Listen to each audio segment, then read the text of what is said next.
Now, of course you know that the Amazon River is famous for its piranhas, bull sharks, and other creatures you don't want to meet. But there are even more dangerous rivers in the world.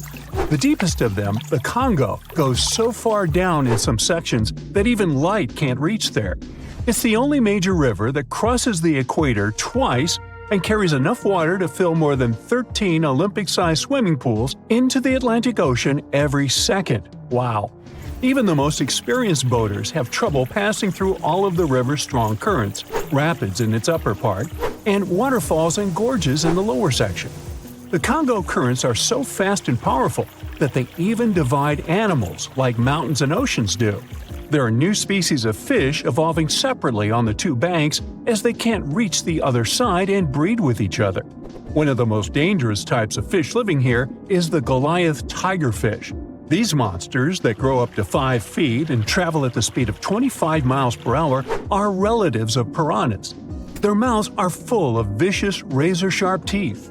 Their females lay hundreds of thousands of eggs, and the offspring are predators from birth. You have a good reason to fear the Goliath tigerfish, as they're the only freshwater fish in Africa that have attacked crocodiles and even humans. Okay, not swimming there. There are dense jungles and more hungry wildlife, including snakes and some aggressive hippos, all along the river. Still, it's used as a water highway in Central Africa, so barges traveling on it for weeks are often crowded with up to 2,000 people and capsize every now and then. And if you believe the local folklore, there's one more thing to be afraid of: the one who stops the flow of the rivers, a dinosaur-like beast that is said to live in the Congo River basin.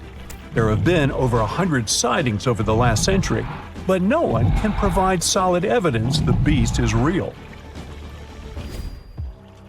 At the turn of the 21st century, there was a series of terrible, mysterious stories on the Kali River in Asia.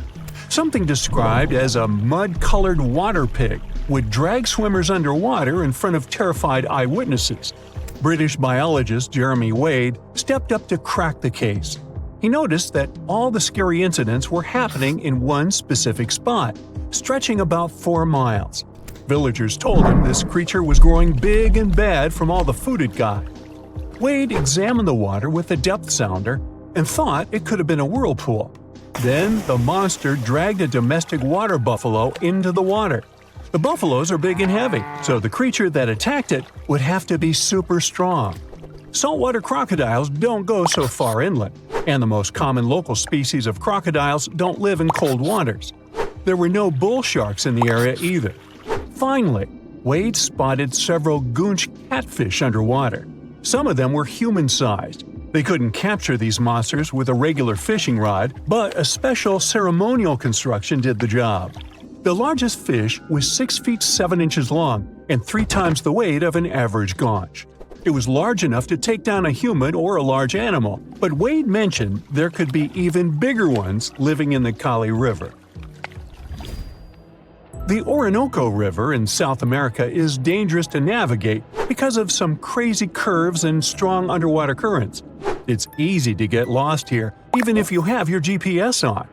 There are sudden waterfalls all along, and you must be prepared to handle those to survive. The river is the only home to a rare Orinoco crocodile and has some pretty scary-looking vampire fish swimming around. This payara fish has sharp, spiky daggers that line their gums and 2 elongated fangs that rise from their lower jaws. Could probably use an orthodontist and some braces, you think? It's a ferocious hunter constantly looking for the next victim, which is going to be a medium or large-sized fish. If a human catches a payara, it will defend itself, leaving cuts, nips, and bites, but there are no known cases of this cutie taking a human life. Well, that's good. The Yellow River in China received its name after its color, but it wasn't always this yellow. It was first formed at least 30 million years ago and shifted its course over 30 times over the centuries.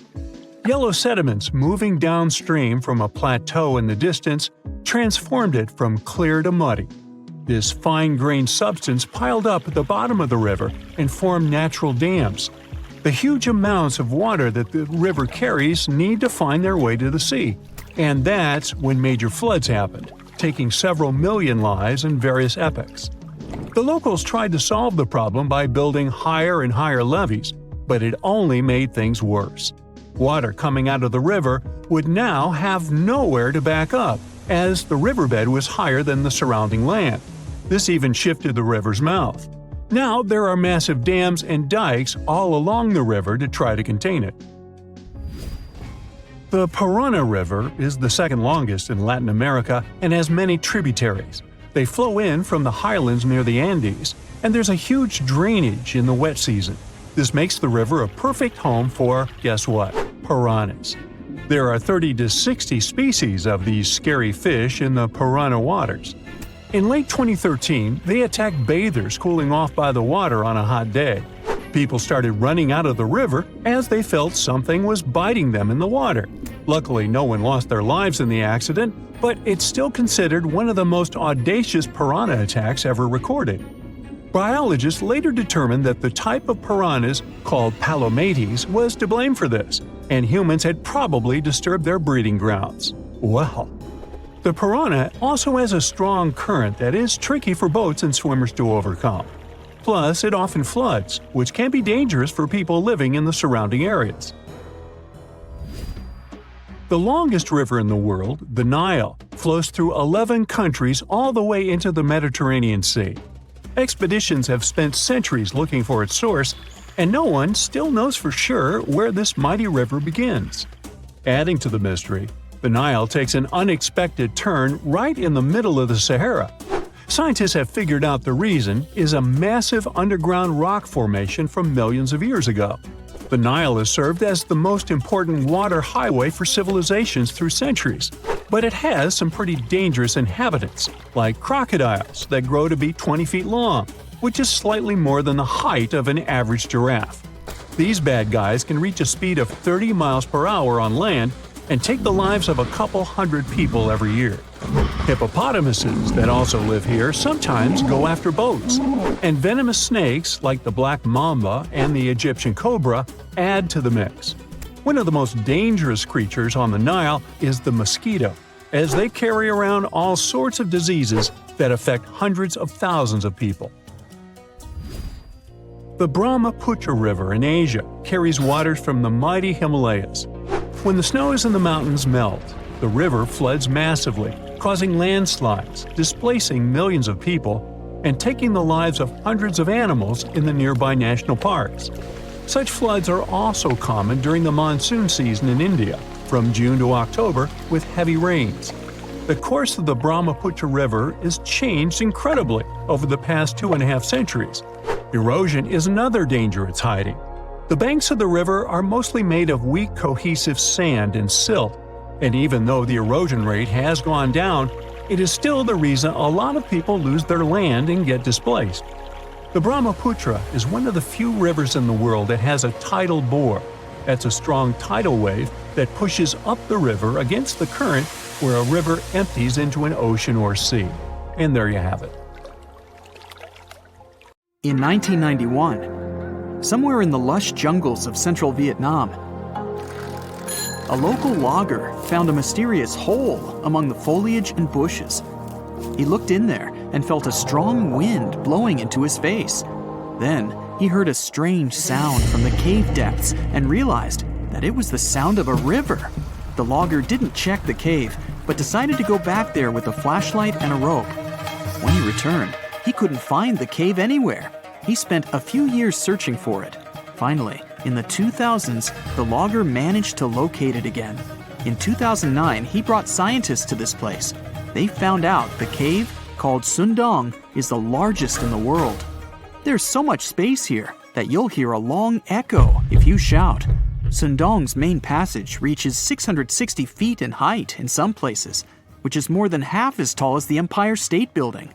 The area of the cave is so huge that an entire New York City block with 40-story skyscrapers would fit in there. There's a deep underground labyrinth under the jungles of Vietnam, hiding 3 of the largest caves in the world, and Doong is number 1 on this list.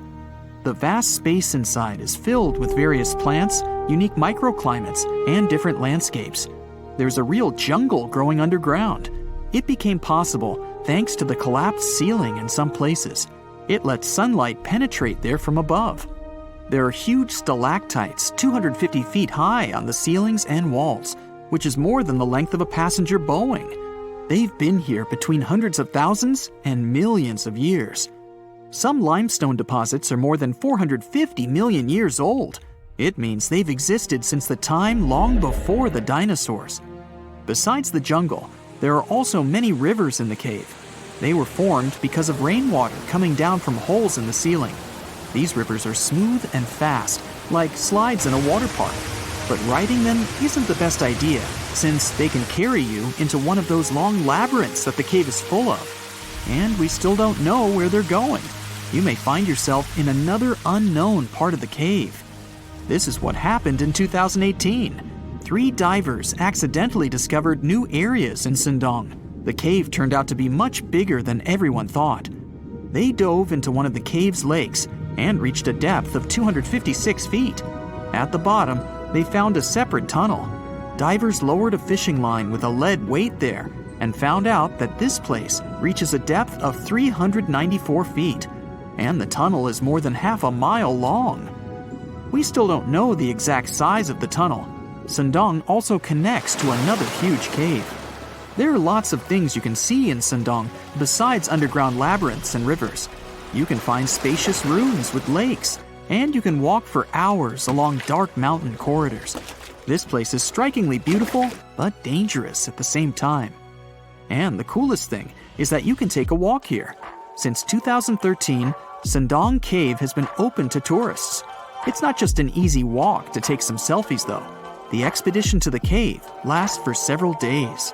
For the first day and a half, you'll explore the 3rd largest cave in the world. And only after that, you'll reach Sindong. The path will take you through rivers, dense jungles, mountains, and rocks. You can meet many exotic birds, monkeys, and other animals. And according to many people, the way to the cave is even more impressive than the cave itself. When you reach your destination, you'll spend the next few days exploring Sindong.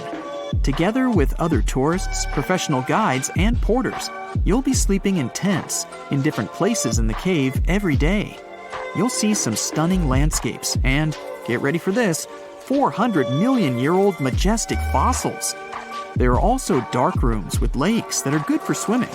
Such adventurous expeditions become more popular every year. People who visited the cave call it the most amazing place they've ever seen. Another amazing cave is located in Indonesia, on the island of Flores. It's quite small, but holds amazing things inside. In 2003, a group of scientists discovered ancient artifacts here, including fossils of primitive tools, such as sharpened stones. Scientists realized that hundreds of thousands of years ago, this place was home to our distant ancestors. Then they found a very unusual female skeleton. That woman was only 3.5 feet tall. This is the height of the waistline of an average adult person. That woman had no problems with her spine or with the development of her bones, though. This and other skeletons found in the cave belong to some unknown human ancestors. Scientists called this species Homo floresiensis, or simply, Hobbit. The woman's weight was about 35 to 79 pounds. Analysis of the skull and bones showed she was about 30 years old. Hobbits probably lived on Earth between 190,000 and 50,000 years ago. There's a chance they met the ancestors of modern humans. The next cave is in Turkey. Imagine that you live in an old house and decide to make some repairs. You throw all the old stuff out of the rooms. The last place to sort out is your basement. You've hardly ever visited it and have no idea what's hidden there. But it's pretty spacious, so you decide to turn it into a room. You tear down the wall and discover the entrance to the cave. This is a tunnel that leads underground. You walk through the cave and see a real underground city. This happened in Turkey in 1963. One of the locals discovered a secret passage to a lost city in his basement. About 20,000 people could live there. There was enough space for livestock and food supplies. It's not just a maze of tunnels. There's a chapel, a school, stables, kitchens, walls, and other signs of civilization. The city was built in the Byzantine era, in the years 780 through 1180. It's not the only one down there and is connected to many underground tunnels and towns that stretch for several miles. Let's finish our journey in the strangest and most frightening cave. We're going to the southeast of Romania, near the Black Sea. Here, on a desolate wide plain, you can find a hole. This is a tunnel leading deep underground. The air inside the cave has high levels of hydrogen sulfide and carbon dioxide. Under normal conditions, the air we breathe contains around 20% oxygen, but it's only 10% here. You won't be able to breathe freely without an oxygen tank. The water and air here are poisoned. Almost no animals are able to live in such conditions, at least the ones we know about. And this cave is filled with 48 species of living organisms, 33 of which are new unknown species. Creeping things that live here can scare you, especially if you're afraid of bugs. Strange white snails and white spiders are crawling along the walls. An unknown species of leeches and transparent shrimp are swimming in the water. White millipedes with huge mustaches are creeping on the ground. Here you can also meet an unknown kind of scorpion with a transparent white body that doesn't look like any other kind of scorpion. Nothing here looks like ordinary animals at all. All creatures in the cave are white or transparent. They don't have eyes, but they have long paws and antennae whiskers that help to navigate in space. Plants can't live here without sunlight and clean air. This means that oxygen isn't produced in this place. So how do these creatures manage to survive? The answer is in the water. The surface of the lake and puddles here is covered with strangely moving foam. This substance is a living organism. It consists of 1 billion bacteria called autotrophs. Ordinary plants absorb carbon dioxide and use photosynthesis to produce oxygen. This cave is filled with carbon dioxide. Autotrophs absorb it and secrete tiny food particles. Bacteria feed on these particles. Larger organisms then feed on those bacteria, and so on. In the end, there's enough food for everyone. This process is called chemosynthesis. It's like photosynthesis, but uses water instead of sunlight in its chemical reactions. In this cave, evolution has created a completely unique biological system, separate from the rest of the world. You're going to Ilha de Queimada Grande, one of the most dangerous islands in the world. There, you find yourself among rainforests, huge rocks, and grasslands. The place is home to birds, locusts, and giant cockroaches. But there's one more animal, and because of it, the island got its notorious reputation. Snakes live there, and a lot of them. So many that the place is also known as Snake Island. Will you survive there? Located just 20 miles away from the coast of Brazil, the island has an area of 43 hectares, or over 100 acres. It probably got cut off from the mainland after the last ice age. The snakes were also separated from most other animal species. They didn't have competitors and had an unlimited source of food. In such a small area, there are up to 4,000 snakes. That's one snake for every 10 square feet. It would be a difficult feat not to come across a snake on this island. Not only is this snake, the golden lancehead, one of the most numerous on the island, but it's also a highly venomous pit viper species. And it's also one of the most venomous in all of Latin America. Its venom is so potent due to the isolation of the species, with only birds sharing the land with them. To catch these birds, the snake's venom needed to become extra strong. And indeed, since they got separated from their distant relatives, their venom has become up to 5 times more powerful. Most of the time, these snakes hide in the trees or amongst leaves on the ground. If you find yourself stranded here, you'll want to keep yourself a safe distance away. Snakes mainly use their sense of smell and rely on vibrations. If you get too close to one, either stand still or slowly walk away. If you make too many vibrations, this will make them feel threatened, causing them to strike. If you spot them a safe distance away, or if you're walking toward tall grass, stamp your feet a couple of times. This will notify snakes of your presence. They won't risk taking down prey larger than they are and will likely slither away. Carrying a stick is always a good idea, just in case you happen to come across a snake accidentally. This way, you'll have an extension of your arm that cannot be bitten. This simple thing might save your life. A stick with a V shape on the end will give you even more advantage. Even if a snake starts acting aggressively, holding it down will stop it in its tracks. But whatever happens, don't try to pick it up. Okay, but what if you get bitten? The chances are pretty high on this island, of course. First of all, don't try to get the venom out on your own. Make sure you call emergency services immediately. And once help is on the way, apply a wide bandage. A piece of clothing will do if you don't have anything else. Don't try to chase the snake trying to identify the species. Emergency services know how to figure out what venom it is. Now, just keep calm and wait for help. You might be wondering who you can call on this abandoned island. Well, since it's strictly prohibited to visit this place, there are signs advising to stay away all over the island, along with a number you can call if you run into trouble. Let's say you've successfully avoided getting bitten. The next thing to consider is what you can eat there. Snake Island was previously known as Ilha de Queimada Grande, where queimada is Portuguese for forest being lit up, or forest fire.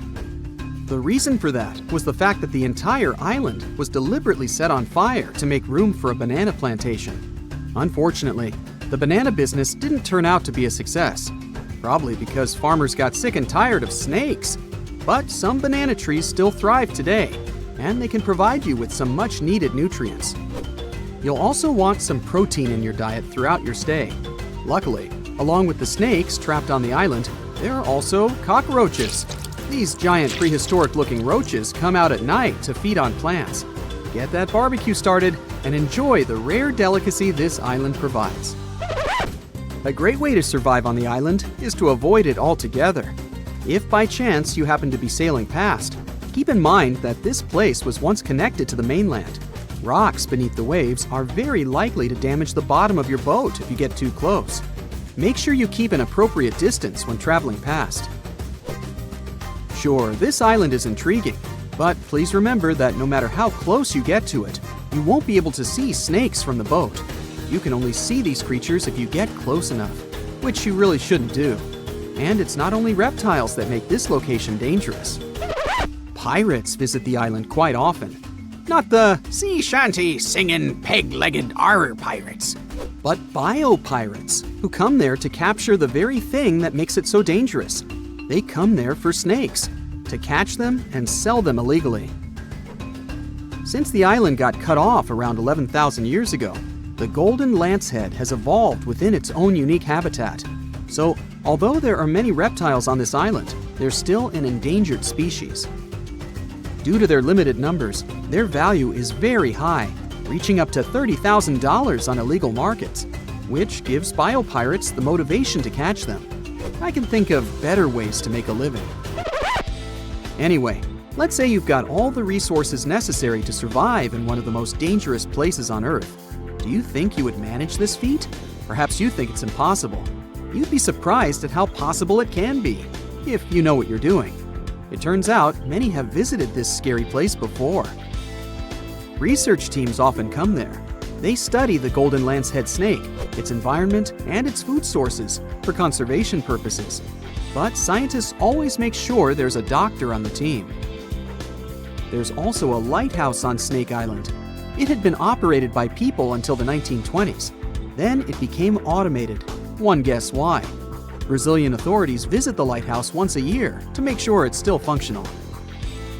Locals on the mainland know the reputation of the island, so the stories of people going missing are minimal.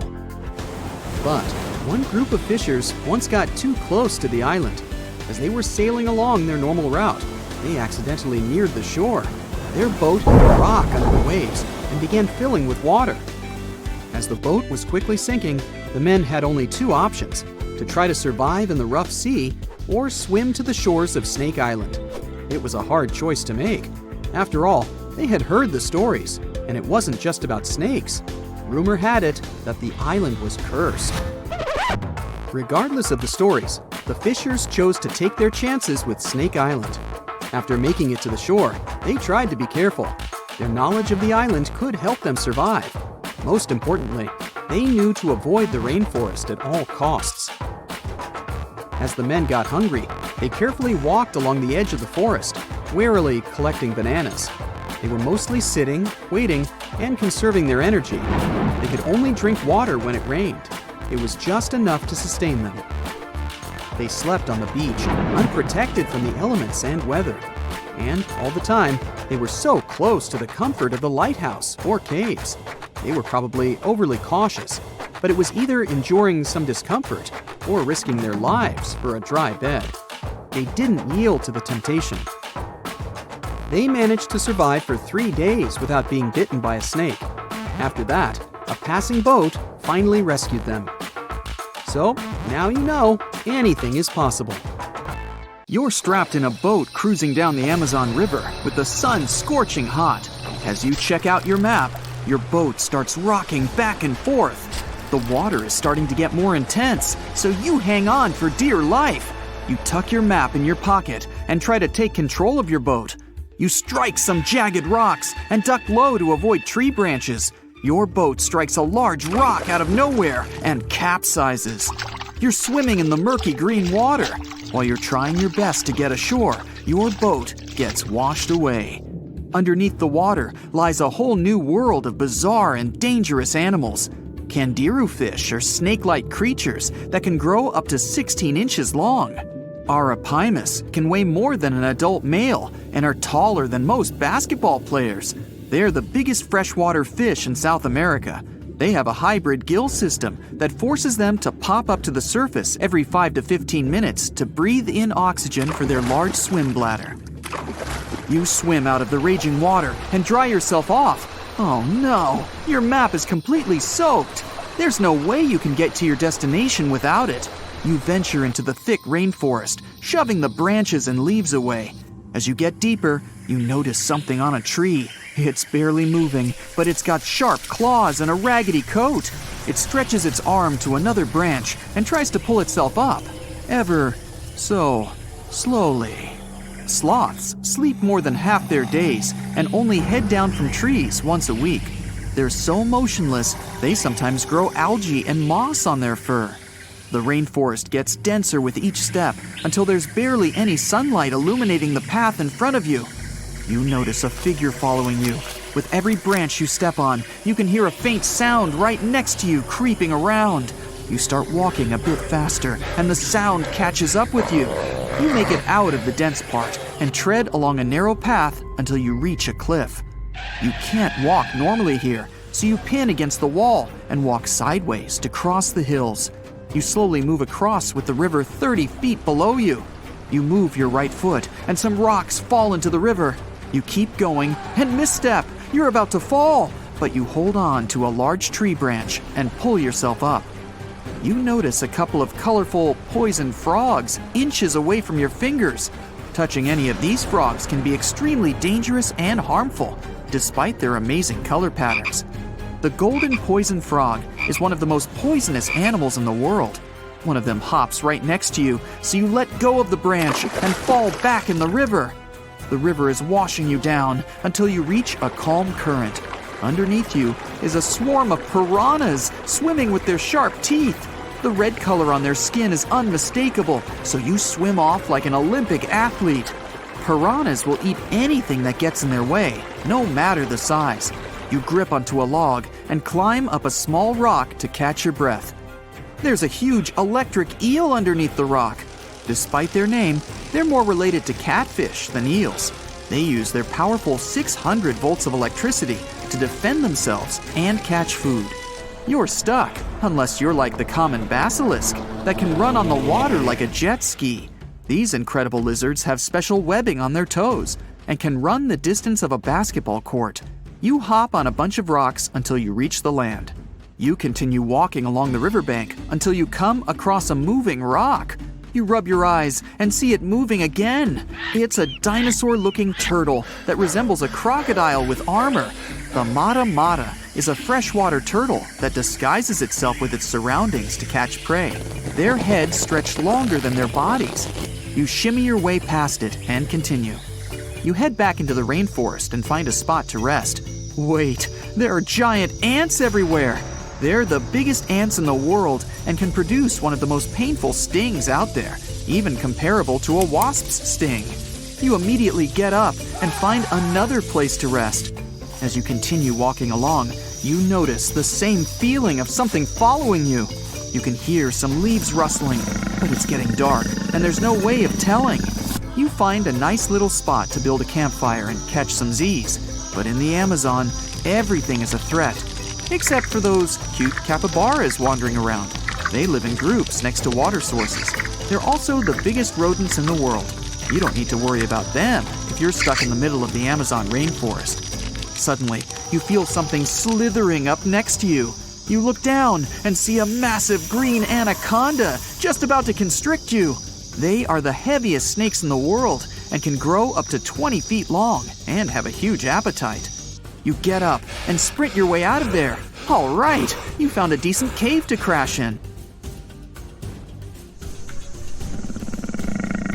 It's daytime again, and you're still alive. You continue walking along the rainforest. You were able to find some breakfast to boost your energy for the rest of the day. You spot something on a tree that looks like a branch, but it's actually a potu, a master of disguise that can spend days motionless on broken tree branches. These bizarre birds use those branches as their permanent home, where they lay their eggs and chill all day. You continue your way through the rainforest and see a Brazilian wandering spider crawling on a tree branch right in front of you. 8 of these species can be found in the Amazon area. They are some of the most aggressive and venomous spiders out there. So, you make a big detour and walk away from it. You feel someone walking next to you again, but you still can't figure out what it is. You see a steep cliff with a waterfall hitting a large lake ahead of you. Looks peaceful, until you see a team of black caimans gathering around the shore. They're the biggest predators in the whole Amazon ecosystem and feed on anything that moves. It's a good thing you're on high ground, otherwise, whoa! You slip and fall down the river, right on the deep end. So far, no caimans spotted you. You swim underwater and try to get to the opposite end of where the reptiles are. As you climb out and dry yourself off, you notice some large black spots on you. You try pulling them off, but they've latched on pretty hard. The Amazon giant leech finds its target by tracking movement and shadow. Once they attach themselves to the skin, it's extremely difficult to extract them. The best way to do so is to slide your finger next to its mouth and pull it off slowly. Ugh. You manage to get them off your body and see that the caimans are swimming towards you. You're pinned to the wall with the lake of hungry reptiles approaching. Suddenly, a pink dolphin jumps out of the water and splashes all over them. They can grow larger than humans and are the celebrities of the Amazon. Scientists think they get their color from the blood capillaries on their skin. The Amazon even has bull sharks swimming around. These carnivorous giant fish are threatening to humans and can swim in both saltwater and freshwater. These sharks prey on anything within their reach, including other sharks. The dolphin distracted the caimans, so you climb up the cliff and try to find the best way to escape. Opened jaws waiting for you to fall into the pit are right below you. You're lucky enough to escape to the top, but as your arms pull you up, the first thing that you see is a jaguar looking straight at you. It's the creature that's been following you this whole time. You get up while it starts circling you, timing its strike. You know that you can't take on a jaguar, nor can you outrun it, so you grab a large tree branch from the ground to defend yourself. It jumps at you, but you duck down in time. The jaguar lands in the water far away from the caiman crocs. It's a good thing these large kitties are excellent swimmers. You pick yourself up and continue. And to your surprise, you find your boat again. You fix it up and sail your way out of the Amazon. Whew! Today, I'm going to tell you about creatures that had unique features which allowed them to grow to incredible sizes. They were some of the most impressive animals to have ever existed on our planet. The Argentinosaurus is a genus of sauropod dinosaurs that lived approximately 97 million years ago in what is now South America. Scientists think it was one of the largest land animals ever, with a length of up to 100 feet and a weight of up to 100 tons. A farmer stumbled upon a giant leg bone while tending his cattle. That's how he discovered the first fossils of the Argentinosaurus in Argentina in 1987. Further excavations uncovered more bones, revealing a massive dinosaur that would have dwarfed most other animals of its time. The Spinosaurus, meaning spine lizard, is a genus of theropod dinosaur that lived around 97 million years ago in what is now North Africa. It is believed to be one of the largest carnivorous dinosaurs to ever exist, with a length of up to 60 feet and a weight of up to 23 tons. The Spinosaurus is known for its distinctive elongated sail-like structure on its back. It was likely used for thermoregulation. It also had long crocodile-like jaws that were lined with sharp teeth. This allowed the creature to catch and eat large prey, such as fish, crocodiles, and other dinosaurs. The first fossils of the Spinosaurus were discovered in Egypt in 1912. The sperm whale, Physeter macrocephalus, is a species of toothed whale that is the largest toothed predator on Earth. It also has the largest brain of any animal species. It is found in oceans all over the world and can dive to depths of up to 7,000 feet in search of food. You can easily recognize sperm whales by their massive, block-shaped heads, which can measure up to 1/3 of their total body length. They have dark brown or grayish-blue skin and a distinctive wrinkled appearance. The Titanoboa is an extinct genus of a giant snake that lived approximately 58 million years ago. It is considered to be the largest known snake ever. It could grow up to 42 feet and weighed around 2,500 pounds. The first fossils of the Titanoboa were discovered in a coal mine in Colombia in 2004. This discovery meant a lot because it provided insights into the size and behavior of snakes during the Paleocene era, as well as the overall climate and ecosystem of the time. The blue whale, Balænoptera musculus, is the largest animal on Earth, measuring up to 100 feet in length and weighing as much as 200 tons. These marine mammals are found in oceans all over the world and can live up to 90 years. Blue whales have a long, streamlined body that is usually blue-gray in color with mottled patterns. They have a small dorsal fin and 2 pectoral fins that are about 1/3 the length of their body. Blue whales feed on tiny shrimp-like creatures called krill, and they eat a lot. A single adult blue whale can eat up to 8,000 pounds of krill in a day. The Leadsichthus is an extinct genus of large, bony fish that lived during the Jurassic period, approximately 155 million years ago. It is believed to be one of the largest fish that have ever lived. Some estimates suggest that it could grow up to 55 feet in length. The first fossils of Leadsichthus were discovered in England in the 19th century, and more recent discoveries have been made in other parts of Europe, South America, and Africa. Despite its enormous size, the Leadsichthus was a filter feeder, similar to modern-day whale sharks, and likely fed on plankton and other small organisms. The creature did it by simply swimming with its enormous mouth open, filtering water through its gills. The pterodostro is an extinct species of flamingo-like birds that lived approximately 35 million years ago. They were relatively small birds with a wingspan of about 2-3 feet. And they were known for their distinctive long, narrow beaks equipped with comb-like structures used for filter feeding. The pterodostro lived in shallow bodies of water, like lakes and lagoons, and mostly fed on small crustaceans and other tiny organisms. The animal filtered them from the water using the comb-like structures on the inside of its beak while swimming through the water. The African elephant is the largest land animal on Earth and one of the most recognizable ones. There are 2 species of the African elephant, the savanna elephant, Loxodonta africana, and the forest elephant, Loxodonta cyclotis. You can see them in various parts of sub-Saharan Africa. These creatures can be identified by their large size, gray skin, and long trunks. African elephants can grow up to 13 feet tall and weigh up to 14,000 pounds, depending on the species and gender. In 2016, 2 researchers were trekking through the forests of Arunachal Pradesh, India, when they literally stumbled upon this camouflaged beauty hidden in the leaves. A local man pointed out the snake, and they quickly realized it wasn't just any average viper. With its unusual pointed snout, similar to a hump-nosed viper, and a stunning orange belly, this snake had them scratching their heads. Back at camp, they took a closer look and knew they'd found something special. DNA tests at the Indian Institute of Science confirmed it. They found a brand new species, now known scientifically as Trimeresurus arunachalensis. But the snake's unique features didn't stop there. The snake's paired reproductive organ was unlike any other viper, and its scale pattern was completely unique. While its closest relative has around 20 rows of scales around the middle of its body, this mysterious snake had only 17. The next species is a record breaker, and it's known as the largest gecko ever discovered, measuring around 2 feet long and being as thick as a man's wrist.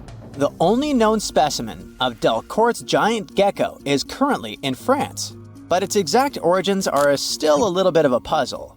At first, people thought it might be from New Zealand because some local legends spoke of a giant, mysterious lizard that lived in forests. Even though it was a pretty fascinating theory, some recent DNA studies suggest that this nocturnal species is probably from New Caledonia. But as of now, no one can confirm it 100%. In general, sleeper sharks are big, slow-moving creatures that mostly hang out in deep, cold ocean waters. They usually have bulky bodies and a broad, flat head, which helps them blend into the dark sea. But in 2017, was caught at a fishing harbor and collected from a fish market located in Taiwan, and it didn't look like any of its relatives. First off, this 4.4-foot shark had smaller eyes and a tiny second dorsal fin compared to its cousins. It also had more rows of teeth in its upper jaw and fewer in the lower jaw, but the biggest surprise was that it was a pregnant female carrying 33 embryos. This means there are probably more of these sharks hiding out there in the deep ocean. We just haven't found them yet. Meet the pocket shark. It is tiny, just about 5.5 inches long, while most deepwater sharks are around 6.5 feet. But don't let its small size make you underestimate it, because this creature is definitely one of the ocean's coolest secrets. Discovered in 1979 in the deep waters of Chile, this tiny shark is like a real-life spy gadget with its mysterious pockets near its front fins. These pockets are large, measuring about 4% of its body length, and are believed to either glow or secrete pheromones. So this shark might actually light up to either confuse predators or attract prey in the dark depths. And when I say deep, I mean really deep. It is believed that this creature hangs out over 9,000 feet down, which is roughly the height of 7 Empire State Buildings stacked on top of each other, but inside the ocean. Besides its initial discovery in Chile, it was spotted again in 2010 in the Gulf of Mexico, but it hasn't shown up since. The pocket shark is not the only glowing animal we're talking about today. This inch-long cockroach, scientifically known as Luchihormetica lucae, was actually first collected back in 1939, but only got its moment in the spotlight decades later in 2012. What makes this little buddy so interesting is that it uses bioluminescence, meaning it has spots that light up in the dark. Unlike fireflies that mostly use their glow to find a mate, this cockroach uses its light to mimic a toxic click beetle and scare off predators. Unfortunately, the region in Ecuador where it was found was hit hard by a volcanic eruption, raising fears that this glowing marvel might be a one-of-a-kind discovery. Continuing with tiny creatures, meet Hippocampus minotaur, also known as the bullneck seahorse. This little seahorse stands out with its wide neck, large head, and small body, which is why it's got the Minotaur nickname. The only known specimens were collected off the coast of Eden, Australia, and no one has ever seen it alive in its natural habitat. So that's why we don't know much about its day-to-day life. Some studies suggest it lives deep underwater, around 325 feet down, which is roughly the equivalent to the height of a 30-story building. It's believed this mysterious seahorse likes to wrap its prehensile tail around corals and might even hide in sand beds. Its yellow-orange color likely helps it blend into coral reefs. So spotting this intriguing creature in the ocean is pretty much like trying to find a needle in a haystack. Next on our list is the Nario cat.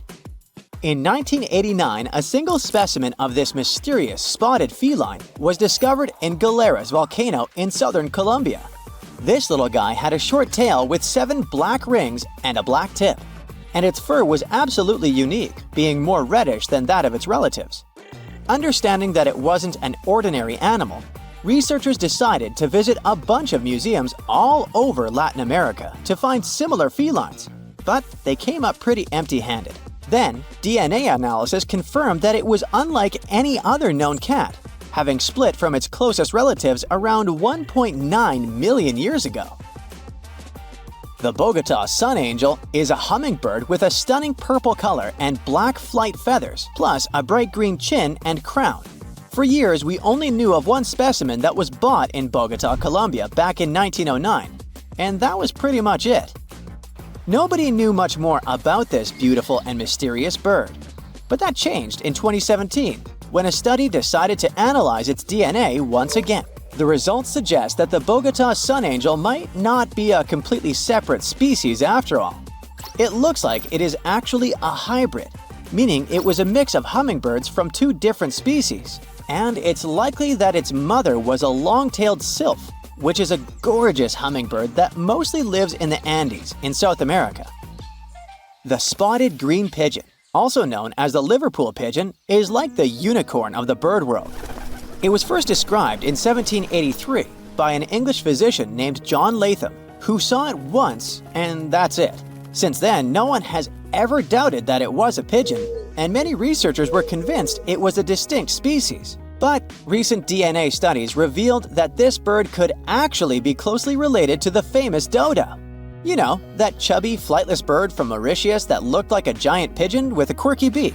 Anyway, the Liverpool pigeon is about 13 inches long and has a unique look with yellow spotted feathers. Unlike its ground-loving cousin, the Nicobar pigeon, the spotted green pigeon was likely more of a tree hugger, feasting on fruits up in the branches. Today, if you want to see this rare bird, you'll have to visit the World Museum in Liverpool, where the only known specimen resides. While you're in England, make sure to swing by London and check out the Natural History Museum. There, you will find the only specimen of a flying fox known scientifically as Pteropus bruneus. Flying foxes are usually some of the largest bats in the world. Their body length, I mean their size excluding their wings, can be around 16 inches. But this special bat, discovered in 1874 at Percy Island, is more like a mini version of its cousins, measuring 8.3 inches from head to toe. So even though it hasn't been spotted in the wild for a while, I wouldn't worry too much if you happen to come across it. Your heart is racing. You're running for your life from one of the biggest creatures you've ever seen. A giant reptile on two legs, sprinting right behind you. You hear the sound of a raging river next to you, but decide not to jump in. Thick leaves and bushes keep blocking your path, and you keep getting stuck in the mud. Everything around you is out to get you, and there's nowhere to hide. You spot a hollowed-out tree trunk and crawl inside. Whatever's out there is getting closer and closer. You hear deep guttural breathing and huge stomping. It's getting closer. You see a large tail from a crack in the tree trunk, swinging and knocking down bushes and small trees. Whatever it is, it's sniffing you out like those dogs at the airport. And right next to your face are giant bugs the size of a house cat. Perfect. You've always been scared to even look at crawly little things, but this one's so close and so big, you can actually see its facial features. It's looking at you like you're the alien. You want to scream, but can't. Then, out of the darkness, more bugs. They're curious things, flicking their antennas all over your body. Okay, this is too much. A bug is one thing, but now, a giant centipede thing is crawling your way. Its fangs are the size of your thumb. You dart out of the tree trunk and come face to face with a giant monster. It stops and stares at you, knowing you have no place to go. Claws and teeth the size of bowling pins. That's enough to keep you up at night. It's getting ready to charge right at you. Welcome to the most dangerous period and area in history for a human, the Mid-Cretaceous Sahara. This place was thriving around 100 million years ago in what would now be North Africa. Back then, the continents were all arranged differently, and the weather was wild. Extreme storms were pretty common, and temperatures would rise and fall like a Mexican wave at a soccer stadium. Then, sea levels started to rise. Water flooded the Kem region, an area between modern-day Algeria and Morocco. Over the next millions of years, asteroids, volcanic eruptions, and other natural disasters wiped out everything else. Bye-bye, dinosaurs. Thanks for playing. You probably think of the Sahara as one of the most inhospitable places on Earth, but back when it had trees and rivers, it was even more dangerous. The famous River of Giants was a huge river system that stretched from modern-day Egypt all the way to Morocco. The land was flat and not much vegetation grew there, but it was enough for life to exist. Frightening, scary life. That creature you're staring at, it's a giant, scary-looking theropod, and it's out to get you. Imagine a T-Rex-like dinosaur that's more than 32 feet tall and has an epic jawline. Scary stuff. They were the top dogs in the food chain back then.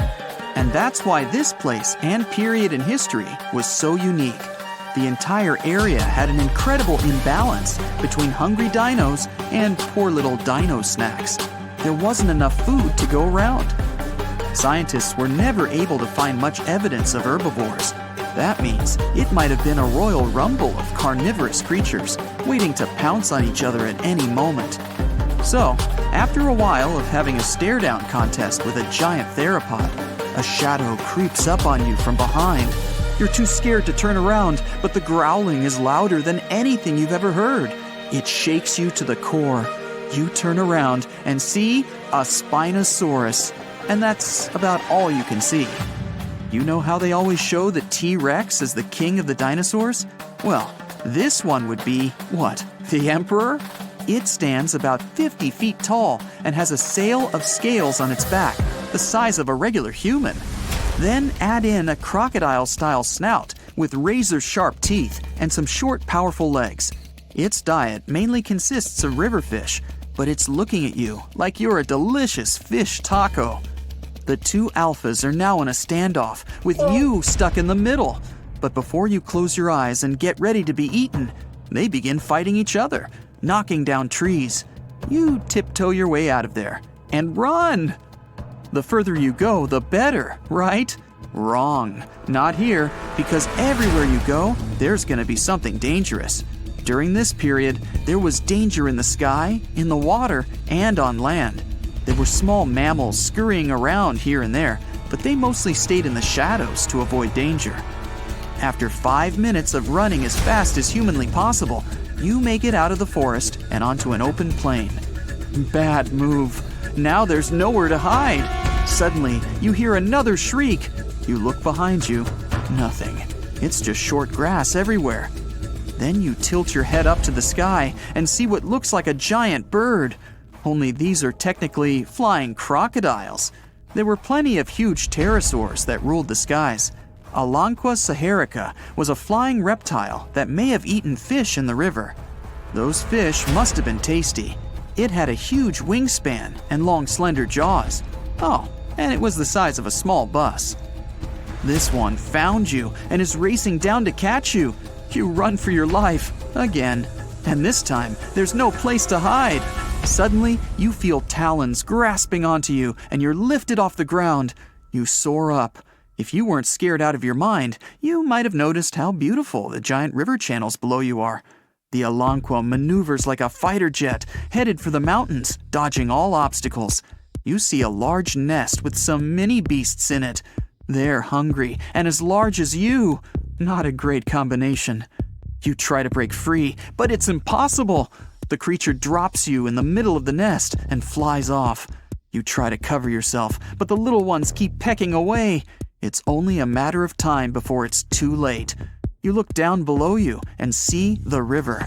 You can't tell how deep it is, but it's got a really strong current. You're out of options.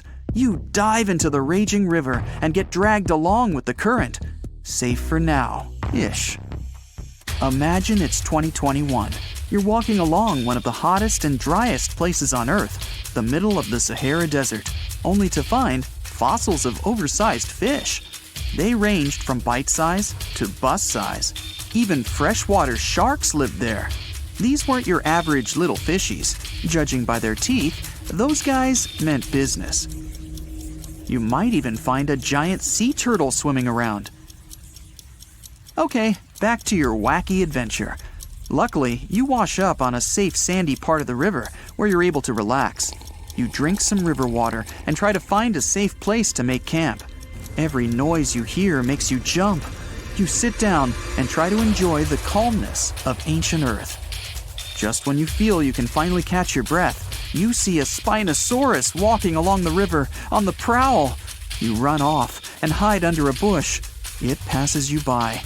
You're safe. Or not. It turns, shakes the bushes, and sees you. Just then, a large boom scares it away. It's the sound of you jolting awake. You turn on the light and see your cat staring at you. Those dinosaurs seem so real, probably because of that documentary you were watching right before bed. The entire Mid-Cretaceous ecosystem depended on rivers for daily life. Just like all ancient civilizations, rivers were essential for the creatures of the time. And very recently, scientists discovered a new species of snakes that went extinct back then, with no known descendants. To understand these ancient ecosystems, it's important to know a lot about fossils. You might find two different fossils side by side, but those animals might have lived millions of years apart. So if you see a rainbow, that means you're in for some good luck. But if you see a deep sea fish, this means that something tragic is about to happen. Let's have a look at ancient lores and what they might mean IRL. In August 2020, people started out their day just like any other in California. It was sunny, so they decided to soak in the sun at the beach. They were snorkeling and kayaking when one of them spotted something out of the ordinary – a doomsday fish. The creature was 12 feet long. It's known as an oarfish, and only about 20 of them have washed up in California since 1901. Oarfishes live in obscure parts of the ocean, but why are they linked to doomsday? Japanese folklore says they are harbingers of disaster. These creatures were once thought to be sea serpents, and they are known as the messenger of the beautiful palace at the bottom of the ocean. The thing is, they only left the beautiful palace to warn humans about a disaster. That's why they're mainly known as bad omens. And when you see one, you can expect to see a tsunami or an earthquake right after. Even oceanographers confirm that this is a famous association. Now here's where it gets weird. The oarfish washed up near San Diego shores on the 10th of August. And then, on the 12th of August, a magnitude 4.4 earthquake hit Los Angeles. That's not the first time it happened. In 2011, in Japan, about 20 oarfishes were found stranded on the beaches and coastlines of Tehuco. Right after that, a magnitude 9 earthquake and tsunami hit the city. Something similar happened in the Philippines. On February 8, 2017, an oarfish was seen. 2 days later, a magnitude 6.7 earthquake struck the city and its nearby provinces. Sure, there is no way to prove both events are connected. The Seismological Society of America is adamant in saying that this is pure superstition. A recent study analyzed the coincidences and concluded that this association is statistically untrue. Can we say this happened literally out of the blue? Humans have historically noticed animals acting strange right before natural disasters. Earthquakes, floods, even tsunamis. It's like animals can sense something we can't. In fact, there's a lot of science to back it up. Studies show that animals can detect subtle environmental changes, like shifts in the Earth's electromagnetic field or infrasonic sounds, things humans wouldn't notice. This happens because most animals have a wider hearing range than humans and have extra sensitive senses that help them detect gases emitted from the Earth. This theory got famous after the tragic tsunami that destroyed several cities and villages in Indonesia back in 2004. Most man-made warning systems shut down and didn't serve their role of warning humans about the disaster. Sensors were out of action due to maintenance, while other coastal areas simply didn't have any tsunami warning systems. Terrible timing, I know. Still, minutes and hours before the 30-foot wave hit the city, some animals sensed the danger and fled. Eyewitnesses say that elephants ran for higher ground, while flamingos abandoned their low nesting areas and dogs refused to go outdoors. A local reported that he saw a herd of buffalo turning their ears toward the sea and then stampeded to the top of a hill. A lot of the people that survived the tsunami used animals as their warning systems. Now, this is not the first time humans have relied on animals to save their lives. The first official account of when it happened dates back to 373 BCE. I wasn't around then, but the Greek historian Euclides reports how the local population saw rats, weasels, and snakes running from the town before a massive earthquake hit. So, what exactly is it that animals can sense that humans can't? To find that out, scientists put biologging tags on cows, sheep, and dogs living in Italy. For about half a year, they tracked the animals. During this time, official statistics recorded over 18,000 quakes in the region. The most shocking information was that animals began to change their behaviors up to 20 hours before an earthquake. Before an earthquake, something called positive holes happen.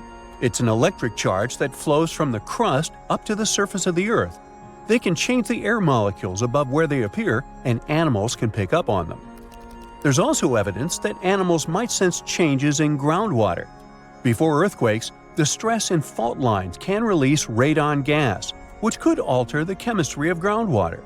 Animals that rely on it might detect these changes and react. Birds are also super sensitive to shifts in the Earth's magnetic field, which can change just before a quake. Another research happened near Mount Etna. Located in Sicily, Italy, it's one of the most active volcanoes on the planet. In 2002, a massive eruption wiped out a ski lift, 2 hotels, and a series of shops located near Etna. So, over the past years, a group of researchers decided to track goats living next to Etna.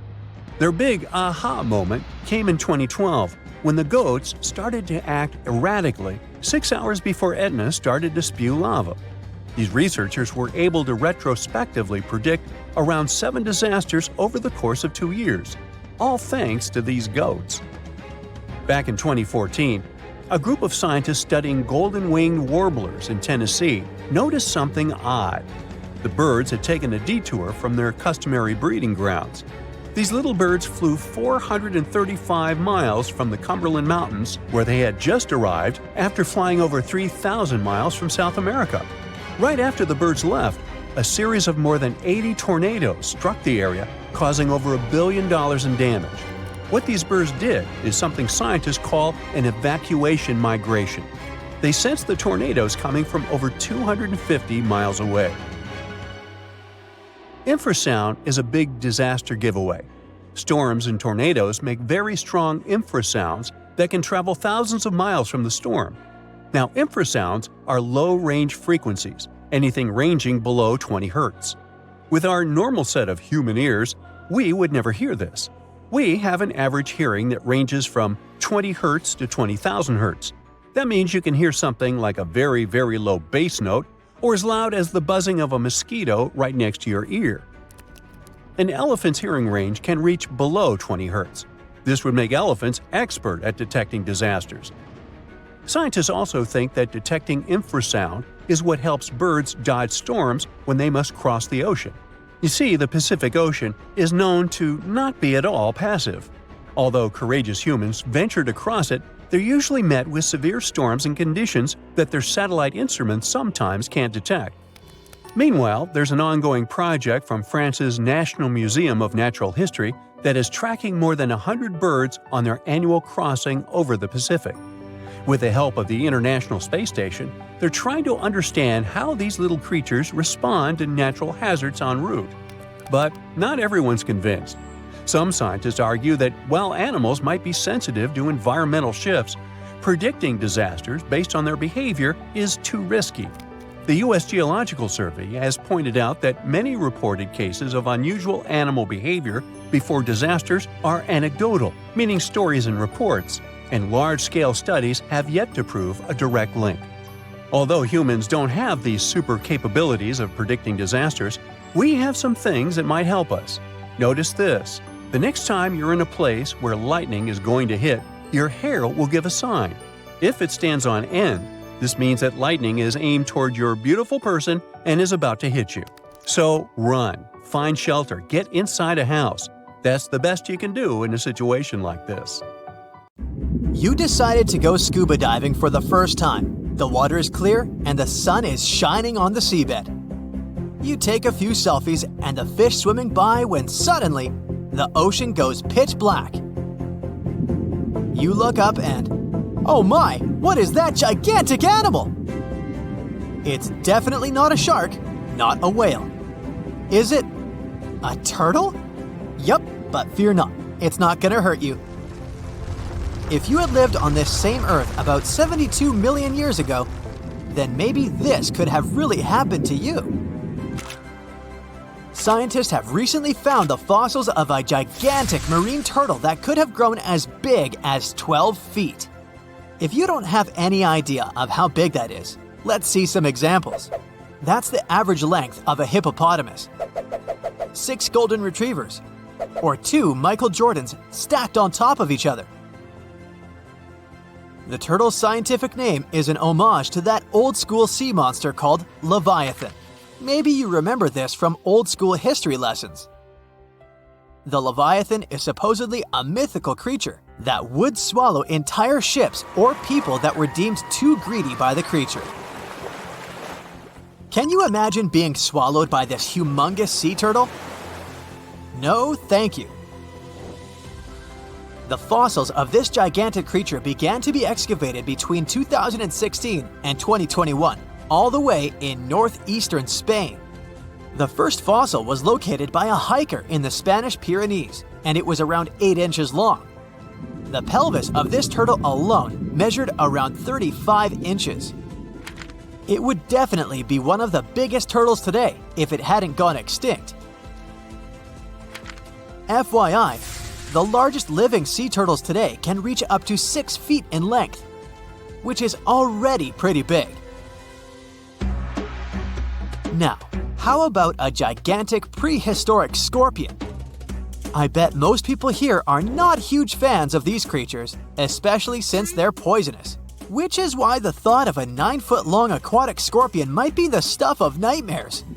Let's just say that if they hadn't gone extinct some 400 million years ago, lakes and rivers would be much more dangerous places for humans today. These gigantic insects were considered to be apex predators in their time, hunting everything from fish to other animals, even of their own kind. Yikes! I got goosebumps just imagining these creatures. Should we thank the asteroid that hit our planet now or later on in this video? Another prehistoric animal that would shock humans if it were still alive is the so-called Megatherium, a gigantic sloth. This huge sloth is believed to have grown up to 20 feet long, and its weight could be up to 8,000 pounds. It was found in the woodlands and grasslands of South America. The creature used to stand on its 2 feet in order to reach leaves on high branches. These giant sloths had huge claws.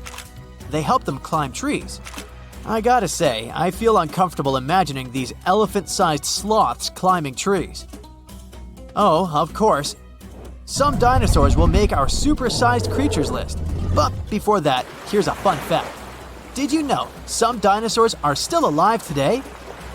Scientists have proven that birds are classified as theropod dinosaurs.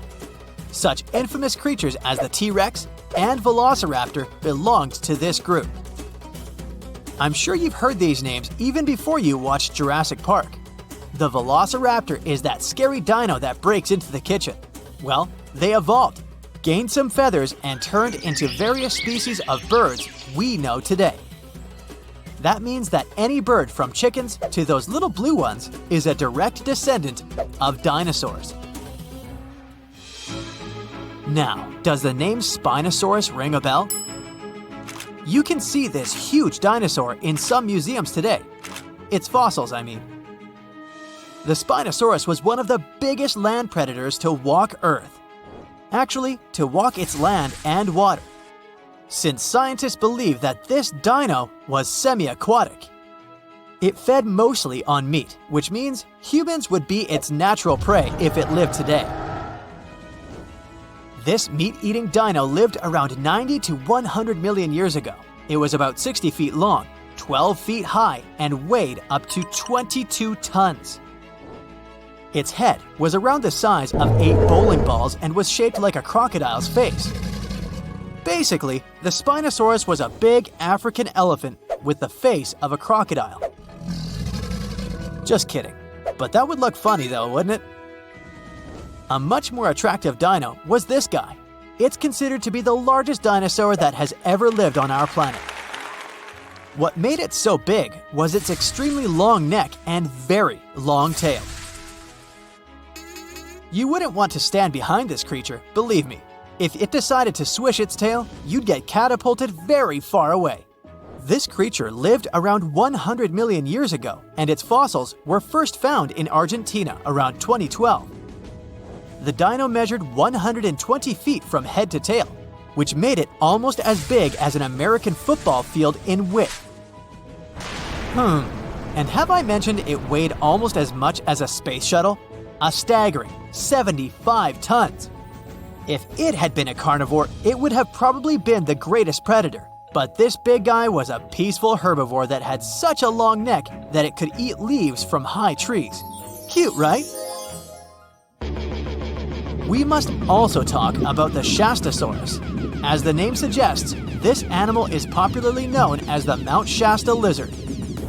Even though it was a marine reptile and probably never set foot on the mountain itself, this dino was usually around 23 feet long, but there was a specific strand of this species that could get as big as 69 feet long, about the size of the great blue whale. This made it the biggest marine reptile to have ever lived. A fun fact about the Shastasaurus is that scientists believe it didn't even have teeth, which means it could only feed on soft-bodied prey, such as squid, for example. The next animal on our list is the blue whale. Believe it or not, the biggest living animal on Earth actually started small. These days, the average mature blue whale can reach up to 100 feet in length and weigh up to 200 tons. That's more or less the weight of 40 elephants put together, or 30 Tyrannosaurus rexes, or 2,670 average-sized people. Blue whales have to eat up to 50 million calories per day to support that body. That's the equivalent of 30,000 Big Macs, just FYI. But blue whales weren't always this big. They actually evolved from a four-legged mammal that lived on Earth around 48 million years ago. Their ancestor was called Pakicetus, and it was only 6 feet long. Here's a fun fact. To be able to live in the water as one does today, the blue whale had to go through some intense adaptations. A blue whale can replace up to 80 to 90% of oxygen in its lungs each time it takes a breath. A human replaces only up to 15% for comparison. It allows these animals to dive for up to 1 hour at a time, down to a staggering depth of 330 feet. Elephants were bound to make the list. Elephants are currently the largest land animals on Earth. They can grow to be about 13 feet tall and weigh up to 7 tons. That's pretty small if we compare it to the other animals that once lived on Earth, right? But if we placed a 6-foot-tall human next to an elephant, we'll see it's not at all that small. African elephants are bigger than their close relatives, Asian elephants, and they have a similar lifespan to humans, up to 70 years. Pokemon might have made us collectively wish that salamanders were real-life dragons, although they're not. They can still be pretty cool though. There's a giant species of salamander that is known to be the largest living amphibian. They can grow to be as long as a regular-sized human, reaching up to 6 feet. I bet that wouldn't be a pleasant underwater encounter. And now for some breaking news. All snakes have suddenly disappeared. If you saw this on the news, what do you think would happen? Well, Voldemort certainly wouldn't be pleased to hear this, and neither would other Slytherin members. Hogwarts would have 3 houses instead of 4. Parseltongue, which is the language of serpents, would become useless. Okay, Potterheads, let's get back to our Muggle world. How would it affect us? Well, let's look at the bright side first. People with ophidiophobia, which is the fear of snakes, would be so relieved. We can all agree that snakes aren't exactly everyone's favorite animal.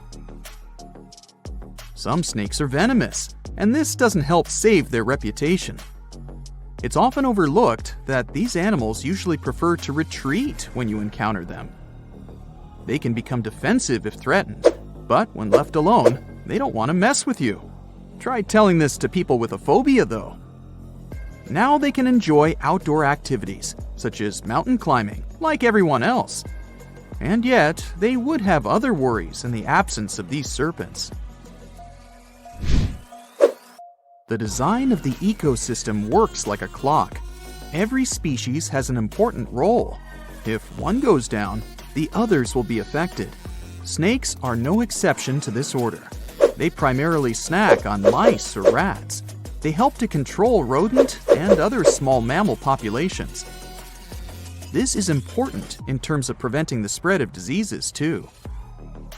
Think about the spread of the plague of medieval times. Driving out all reptiles could cause a similar problem. Did you know that the bubonic plague was never completely gone? It's been spotted in modern times too. For instance, in Madagascar in 2008. So it's good to have some snakes around to protect us from disease outbreaks. You see, snakes are excellent hunters. They ambush their prey by using their highly developed senses to find and track their potential dinner. They're super mobile, can squeeze through cracks, climb on rock walls, and swim. They can even fly. Well, sort of. Flying snakes can't actually gain altitude, but they can glide. They use the speed of free fall and contortions of their bodies to follow airflows and lift themselves. Yeah, they can catch their prey in numerous ways. If we imagine a world without them, it will lead us to another phobia. Allow me to introduce you to mussophobia. It's the fear of mice and rats. People with this phobia will have a hard time with all those rats wandering around, since there are no snakes to eat them. Not to mention that a single pair of rats can have 1 million descendants in over a year. Say hello to crop damage. An overpopulation of rodents can lead to a shortage of food and competition for resources. Do I feel the Hunger Games vibes? Oh, and mice wouldn't be our only problem. You can add insects to the list too. Again, without snakes, they'll throw a party in the streets. Reptiles also play an important role in the natural environment and food webs as prey. Mongooses, eagles, and hawks would really miss snakes. Eventually, some populations of large mammals would decline, and this could lead to the extinction of some species.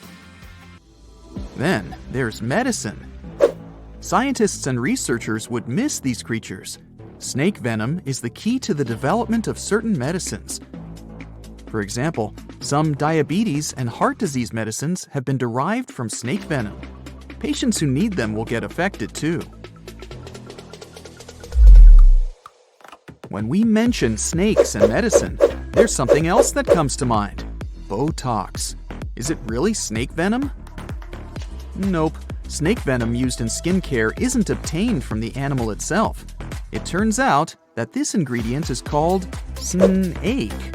It's a human-made ingredient designed to mimic the effects of temple viper snake venom. Now let's picture what life would really look like without snakes. I'm starting with day 1. People don't immediately notice the absence of these creatures. So, in the first few days, especially in cities, people would have no clue that all snakes are gone. Workers in zoos could start to panic. You would see some news about snakes missing from zoos. Then people in zoo administrations would go through CCTV footage. They would be shocked to see that snakes disappeared into thin air. After the spread of this news, authorities would probably open special departments to see if they have any snakes left in their country. Then it would turn into a worldwide issue. Some sort of a global alliance would be established to investigate what happened to these reptiles and what could be done about it. By the time authorities and people understood the severity of the situation, ecosystems would already start to change. People who live in urban environments may not be directly affected in the first few months. Then they would see more mice in their houses and in the streets. Around 500,000 mice live in the network of tunnels of the London Underground, for example. The number may vary, but many rodents live in large cities. These animals would become more visible. You'd open a kitchen cabinet and, oops, you'd see a mouse looking at you from behind a jar of peanut butter. New career opportunities would arise, since the demand to live in a mouse-free environment would skyrocket. Authorities might introduce new taxes to raise money to handle this new situation. After all, they would need to provide people with safe places to live. Of course, it would be not only urban places that would be affected by the absence of snakes. The countryside would have even more problems. Without snakes, the number of pests would increase. These animals would start destroying crops and habitats of other animals, and farmers would be in serious trouble. Authorities would need to support people living there and find ways to protect the environment, which would be their top priority. Researchers and scientists would have to take a huge responsibility. Maybe they'd create artificial snakes that could be nutritious like real snakes, so that animals like eagles would hunt them and continue to live. What artificial snakes would look like is a mystery. I can't imagine them. I'll just leave it to you. If we flashed forward to 5 years from the first day of the world without snakes, we would face an entirely different world. Maybe we would have a special day for it, the 5th anniversary of the world without snakes. The changes would be obvious, but by that time, people would have probably got used to living in that different world.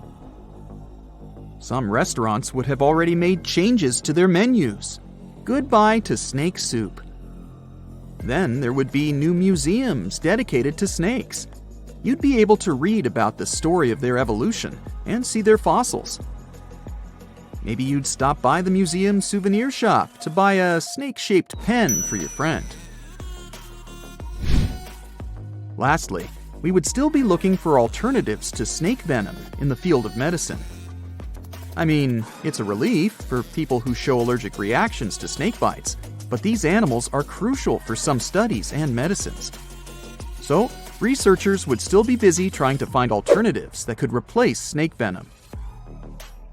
If we went 200 years ahead in time, we would see a world where people have fully accepted that snakes are gone for good. So much so that younger people would only know that there was an animal named a snake that once lived on this planet. They would get to know this animal from history books and videos.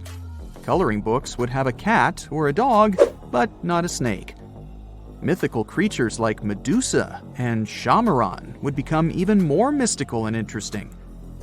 Oh, and we wouldn't compare a sneaky person to a snake anymore. There would be a new definition for them. We've survived the Ice Age, meteorites, and many other challenges, so we'll probably figure something out. Fingers crossed that this scenario never gets real, though. Do you have any other version of how events could unfold in a snakeless world? Australia used to have its own giants. Those were huge animals that could have dwarfed anything living on this continent these days. Scientists found the remains of many of those ancient creatures in the Nario Caves in South Australia, 4 hours away from Adelaide. It's a lovely region, but it can be treacherous. Watch out for holes the ground is pocked with. Known as pitfall traps, many of them are no wider than a coffee table. They're deep and plunge into the darkest of caverns. One of such caverns is called Victoria Fossil Cave, and it's a treasury that's been hiding the bones of around 45,000 animals for centuries. Some of the oldest bones belong to creatures far more terrifying than any animal you can encounter today. Those were the ancient Australian megafauna, huge beasts that roamed the continent during the Pleistocene epoch. During those, there were giant snakes, huge flightless birds, wombat-like creatures the size of a rhinoceros, and many others. One of the largest examples of the Australian megafauna scientists have discovered so far is the Diprotodon. That giant herbivorous creature was 10 feet long and 6.5 feet tall, and weighed more than 6,000 pounds, about as much as a small Asian elephant. Even though this terrifying beast didn't eat meat, it could have smashed other animals with its sheer weight. Scientists have found the remains of hundreds of such creatures all over Australia, so it's safe to say that no other animal from that time or in that location was larger than this giant. Despite its creepy appearance, the Diprotodon was a relative to the modern-day wombat, and those are known to sometimes pounce humans. The Diprotodon had toes that pointed inward and were well suited for digging burrows. On the other hand, Diprotodon was a giant, and it was unlikely that it used to do so. It was likely a trait it had inherited from its smaller burrowing ancestors, or it could have used its claws to search for roots. This theory is supported by the fact that the animal's pouch was facing backward. It prevented any dirt from collecting inside while the creature was digging. Since this animal was so big, it didn't have to worry much about predators. Up until 60,000 years ago, when the first humans appeared on the continent, full-grown Diprotodons only had to look out for creatures like the quincana. Measuring in at a whopping 20 feet long, the quincana was a land crocodile. It lived in Australia from around 20 million to 40,000 years ago. It disappeared along with most other mega creatures of the last ice age. It's thought to be the result of the first humans coming to the continent. Even though the quincana was extremely fast and dangerous, it was possible that this creature got out-competed by human hunters who took all available prey. Unlike modern crocodiles that are mainly aquatic, that mighty beast was a land dweller. Scientists figured it out by studying the quincana's legs. They were able to support and carry the body clear off the ground. It means there was no escape for ancient people once the quincana spotted them. Modern crocodiles can only push themselves along on their bellies. Such an adaptation allowed the quincana to chase its prey for long periods of time, exhausting it in the process. Another creepy feature of this ancient monster was its teeth. Aquatic crocs have conical teeth. Those are great for gripping and holding on to prey underwater. But quincana had knife-like teeth, ideal for slicing soft-bodied animals like, mammals. Another Australian monster, Thylacoleo, wasn't all that large, but it didn't make it any less terrifying. It was still among the top predators and the biggest carnivorous animals in Australia. This creature was a true oddity of nature, even by prehistoric standards. First, its teeth resembled not those of a regular predator, but those of a rodent. Its front incisors were enlarged, taking the place of canines. Premolars were also shaped like blades. They were used for cutting flesh and bone. At first, scientists thought that Thylacoleo used those teeth to eat nuts and fruits. But later, a study showed that the use of such teeth was better suited on necks and spines. The jaws of this ancient creature were immensely powerful. A 220-pound Thylacoleo had a bite force similar to that of a present-day 550-pound lion. It means that the animal could easily bring down prey much larger than itself. Then there was Thylacoleo's tail. It had strong muscles which provided the animal with the ability to use the tail as support when tackling large prey. The Thylacoleo had retractable claws, and this feature is very uncommon among marsupials. It allowed the animal to keep its razor-sharp hooks from getting blunt and could help it get a better grip on its prey. Scientists are quite sure that, like today's leopards, the Thylacoleo could climb trees and jump on other animals from above. It was done so fast and stealthily, they never knew what hit them. The creature's rear feet support this theory. The first toe there was reduced, but the foot had a rough pad like what modern-day possums have. It allowed them to have a better grip while climbing. Right after scientists found the first skull of the Meliolania, this animal was classified as a lizard.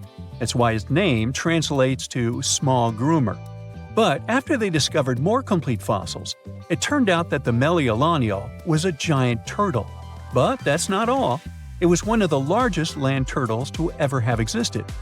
The main reason researchers initially believed the creature to be a lizard was the fact that its skull was adorned with a series of spikes. It's something the modern-day horned lizard can boast. But even after discovering the true nature of the Meliolania, scientists still don't know how to properly catalog it. It might have been a creature that folded its neck under its spine, or it could have folded it to the side. Beside those defensive mechanisms on its head, the Meliolania was also equipped with a spiked tail, which was probably used to prevent predators from attacking the animal from behind. Most species of the Meliolania disappeared around 2,000 to 3,000 years ago because of humans who hunted them to extinction in both Australia and on the surrounding islands. It took around 2 centuries for these turtles to go extinct in that region of the globe. The Megalania was a giant Australian lizard that existed at the end of the Pleistocene epoch. It looked like a Komodo dragon and the Australian monitor lizard, which are both believed to be Megalania's closest living relatives. Fossils tell us that the ancient animal was anywhere from 15 to 26 feet in length. Ow! The youngest fossil remains of this ancient Australian monitor lizard date back to about 50,000 years ago. The first indigenous settlers must have encountered Megalania, which led to the lizard's extinction. Originally, scientists thought that the Megalania was the only member of the genus Megalania, but these days it belongs to the genus Varanus, which means that the prehistoric creature is closely related to other Australian monitor lizards. Our next giant creature on the list was once dubbed an ostrich on steroids. I mean, look at it. It was the last of the thunderbirds to go extinct in Australia. The Genyornis lived on the continent at the same time as early humans. They might have coexisted for 15,000 years or so before the huge bird eventually disappeared. This theory has some proof. The bird's fossils found along with human artifacts. Some cave paintings also depict flightless birds similar to the Genyornis in size and shape. Although it wasn't the largest bird in Australia, the goose-like creature was still as tall as a grown-up man and weighed around 550 pounds. Even a modern-day ostrich can be dangerous if it feels threatened. Imagine meeting its giant prehistoric relative. Scientists are still arguing about its diet. Many believe the creature was an herbivore, but there's still a chance that the Genyornis was a partial scavenger. Its small, stubby wings and powerful hoof-like legs hint that the bird could have been a plant eater. But its huge beak and exceptionally deep lower jaw evoke suspicion. Such features are highly unusual in birds. Now, if Earth's history were a movie, we humans would only take up the last second of the end credits. Our planet has been around for about 4.6 billion years, but our human story began about 300,000 years ago in Africa. Now, our ancestors had some wild adventures in nature. They could have run into creatures so big they'd make today's elephants look like puppies. The woolly mammoth is a pretty famous animal, sure. His cousin, though, the Columbian mammoth, not so much. This giant used to roam places from Canada all the way down to Mexico. Unlike the furrier woolly mammoths, which hung out in colder places, these animals had shorter hair, resembling huge elephants. They also had incredibly large tusks, like 12 feet worth of spiraling, sturdy tusks. And they weren't just for show, they came in handy when facing predators. That includes our ancestors. If you think about sloths these days, you're picturing these adorably slow creatures. They couldn't possibly be in your list of most dangerous animals. Well, their grandparents might have. For starters, we call them ground sloths, and they vary a lot in size. Some were as big as rhinos, and others, like the Megatherium, were as colossal as elephants. Imagine seeing a 20-foot-long sloth which doesn't mind chewing on some meat every now and then, at least in theory. Ever heard of Bigfoot? Well, our next animal kind of looks like him, but is a distant cousin to orangutans. Meet Gigantopithecus, the largest primate to ever call our planet its home. Standing tall at 10 feet and weighing more than 600 pounds, these animals were amazing to look at in real life. Unlike Bigfoot, they weren't constantly hiding. In fact, it's believed they were peaceful and gentle creatures. Sadly, they faded away about 100,000 years ago, mainly because their food sources slowly became unavailable. Those lush, fruity forests they called home eventually turned into dry grasslands. Next on our list is the cave hyena. Weighing a chunky 250 pounds and standing 3 feet tall, these beasts were as long as a grown-up lying down.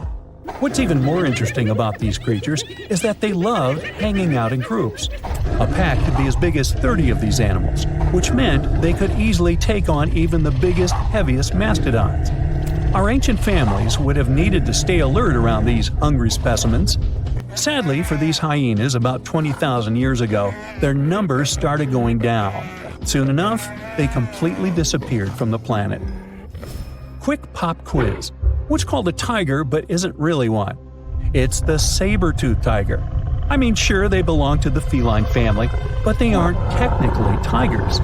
First appearing around 42 million years ago, in July, I think, many of their kind were gone before we even showed up. However, early Americans might have bumped into a couple of specimens from this group. If that really happened, it would have been quite the encounter. Think of the biggest wild lion today or the hefty Siberian tiger. These big cats also had some incredible features hidden in their fur. They were good at sneaking around, hiding, and pouncing on mammoths bigger than themselves. Their bite wasn't that strong, but they could open their jaws wide, like twice as much as a lion. And although their teeth were a bit on the weak side, they had buff forearms to pin down their dinner, giving those big fangs a purpose. Not the kind of kitty you'd want to play with. Dire wolves made their debut about 250,000 years ago. They were like the gray wolves we know today, but a lot stronger. While wolves these days stretch out to about 6 feet and tip the scales at 170 pounds max, dire wolves were about 5 feet and about 150 pounds. Found all over North and South America, they had admirable jaws, biting nearly a third harder than their modern counterparts. Also, their favorite snack was horses. But just like many other majestic beasts of the past, they faded away around 10,000 years ago. Now, names can be deceiving. Take the American lion, for example. It's not really a lion, it's more of a panther's big cousin. The other part of the name is correct, though. They did live in America about 330,000 years ago. This feline was no lap cat either. They were at the top of the wildcat pyramid, weighing a colossal 772 pounds. That's like stacking 4 grown men on a scale. Even the mighty African lion would look a tad bit shy beside these beasts. With the muscle to take down a bison, you wouldn't want to accidentally interrupt their dinner. They parted ways with this planet around 11,000 years ago, right after the last ice age. Now, down in Australia, about 50,000 years ago, I wasn't around then, there lurked a relative of the Komodo dragon, the Megalania. Experts love to have debates on how big it was. Some say it stretched out to 23 feet. Others think it was just about 11 feet long. Either way, they were basically mega-sized Komodo dragons with a dangerous bite. If you think bears are already big and fluffy now, let's introduce the short-faced bear. While this big creature stood on its hind legs, it towered at 14 feet. With long limbs, they could outrun today's bears, hitting speeds up to 40 miles per hour. These ultra bears sadly disappeared around 11,600 years ago. Now imagine a crocodile. Okay, imagine that same crocodile, only supersized, with sporty legs, doing its thing in Australia about 1.6 million years ago. Well, say hello to the quincana. These crocs were extremely large, reaching 23 feet. And no, they weren't lazy river loungers. These creatures really love spending time on land. They evolved to have strong legs for their chases and razor-sharp teeth designed for slicing, not gripping. When did we stop sharing beaches with them? About 40,000 years ago.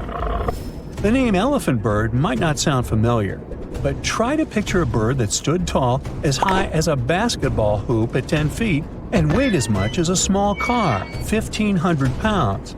Their eggs were equally huge, like 150 chicken eggs bundled up into one. Now, as amazing as these birds sound, there's a lot we still don't know about them. They're hard to study, as most extinct animals are. Still, some recent studies have given us some clues. Scientists have been examining ancient molecules from their fossilized eggshells. It's an awesome piece of evidence, since these birdie shells were thick, preserving precious DNA inside. Plus, there are tons of these eggshell fragments sprinkled all over Madagascar's beaches. Because of these findings, we now know these birds were herbivores and loved eating leaves and seeds. We also know the tiny kiwi bird is its closest living relative. Now, dodos were these amazing birds we also used to share the planet with. They're like distant cousins to Asian pigeons. To give you some perspective, imagine a chunky bird weighing about 50 pounds. Similar to chickens, turkeys, and ostriches, dodos were also the types of birds that couldn't fly. Their wings were small, and they had the muscle strength of, well, a wet noodle. Now, you might have heard the word dodo used as a name for creatures that aren't that bright. Don't get confused, though, by this name. These birds were in fact intelligent. Scientists were able to figure that out by studying their fossils. It turns out that they were good at smelling stuff, unlike most birds that are all about the visuals. These creatures aren't around for us to study anymore, but that might change. One evolutionary biologist is on a mission to fully understand these amazing ancient birds. On that note, she revealed that the dodo's DNA has been completely sequenced. There are even talks about potentially bringing dodos back to life. They would make a nice addition to the lovely beaches of Mauritius, the place they used to call home many years ago. Around 128 million years ago, give or take, snakes popped up out of nowhere and started thriving on Earth, eventually branching out into around 4,000 species we have today. But it's not just because they ditched their limbs and got all long and slithery. Even though there are 25 groups of limbless lizards, snakes are the one who really hit the jackpot in terms of diversity. To figure out what makes snakes so successful, scientists looked at over 60,000 snake and lizard specimens from museums all over the world. According to them, snakes have been evolving faster than lizards in key ways, which gives them the upper hand when it comes to exploring new opportunities. So if you think this is creepy, hey, I'm right there with you. But let's push forward. One major factor of their success is their feeding habits. With their flexible skulls and keen sense of smell, snakes can eat animals way bigger than their heads and track down prey like champs. When dinosaurs got wiped out around 66 million years ago, snakes were ready to adapt to the changing world and fill those empty spots. Now, we're not sure why snakes evolved so quickly, but it's clear that there's something special in the grand scheme of evolution. Just like the sudden explosion of flowering plants, these macroevolutionary singularities have shaped life on our planet in unexpected ways. Now, snakes can be found almost everywhere on Earth, showing off a wide range of traits and habitats. They can be found in deserts, rainforests, grasslands, and even deep oceans. All snakes are predators, munching on different prey, including insects, small vertebrates, other snakes, and sometimes even larger mammals or humans. Ow! However, you won't see any snakes in Ireland. Why? Well, one of the most famous legends about St. Patrick involves him driving these reptiles out of Ireland. Still, experts think snakes never lived in Ireland to begin with, so it's more of a symbolic story than anything else. There are a few more places in the world where snakes don't exist, like Iceland, Greenland, New Zealand, and Antarctica. New Zealand's lack of snakes is especially intriguing, considering its proximity to snake-heavy Australia. The reason for this seems to be the country's ever-changing climate, which makes it difficult for snakes to thrive. Now, even though New Zealand is snake-free, sea snakes occasionally make an appearance in its waters. The yellow-bellied sea snake and the yellow-lipped sea crate are known to visit the island every now and then. So when it comes to what country has the most snakes, Brazil takes the prize. With over 375 species calling it home, Brazil has a mix of harmless and dangerous snakes. The country's vast rainforests provide a perfect habitat for these reptiles, including famous constrictors like the anaconda, the boa constrictor, and the emerald tree boa. Brazil is also home to venomous snakes, such as the fer-de-lance and coral snakes. However, if you fear going to a Rio carnival just because you're terrified of Brazilian snakes, I've got some news for you. Out of 4,000 snake species in the world, only around 600 are venomous, and only about 200 of them can cause harm to humans. So, fatal snake bites are less common than people might think. Chances you stumble upon a bad snake are like 5%. Now, it's hard to say exactly how many individual snakes there are out there, as they tend to, keep to themselves. However, scientists can make estimates about the number of specific species. For example, they believe that there could be as many as 1 million common garter snakes in the wild. Cute little guys. Unlike the super widespread common garter, the St. Lucia racer is one of the rarest snakes in the world. It had quite a roller coaster of a story. Thought to be extinct, then found again, then lost, and finally rediscovered in 2012. The survivors are spending time together on a teeny island called Maria Major, after being wiped out on the mainland by mongooses and other invasive critters that like to snack on these harmless snakes.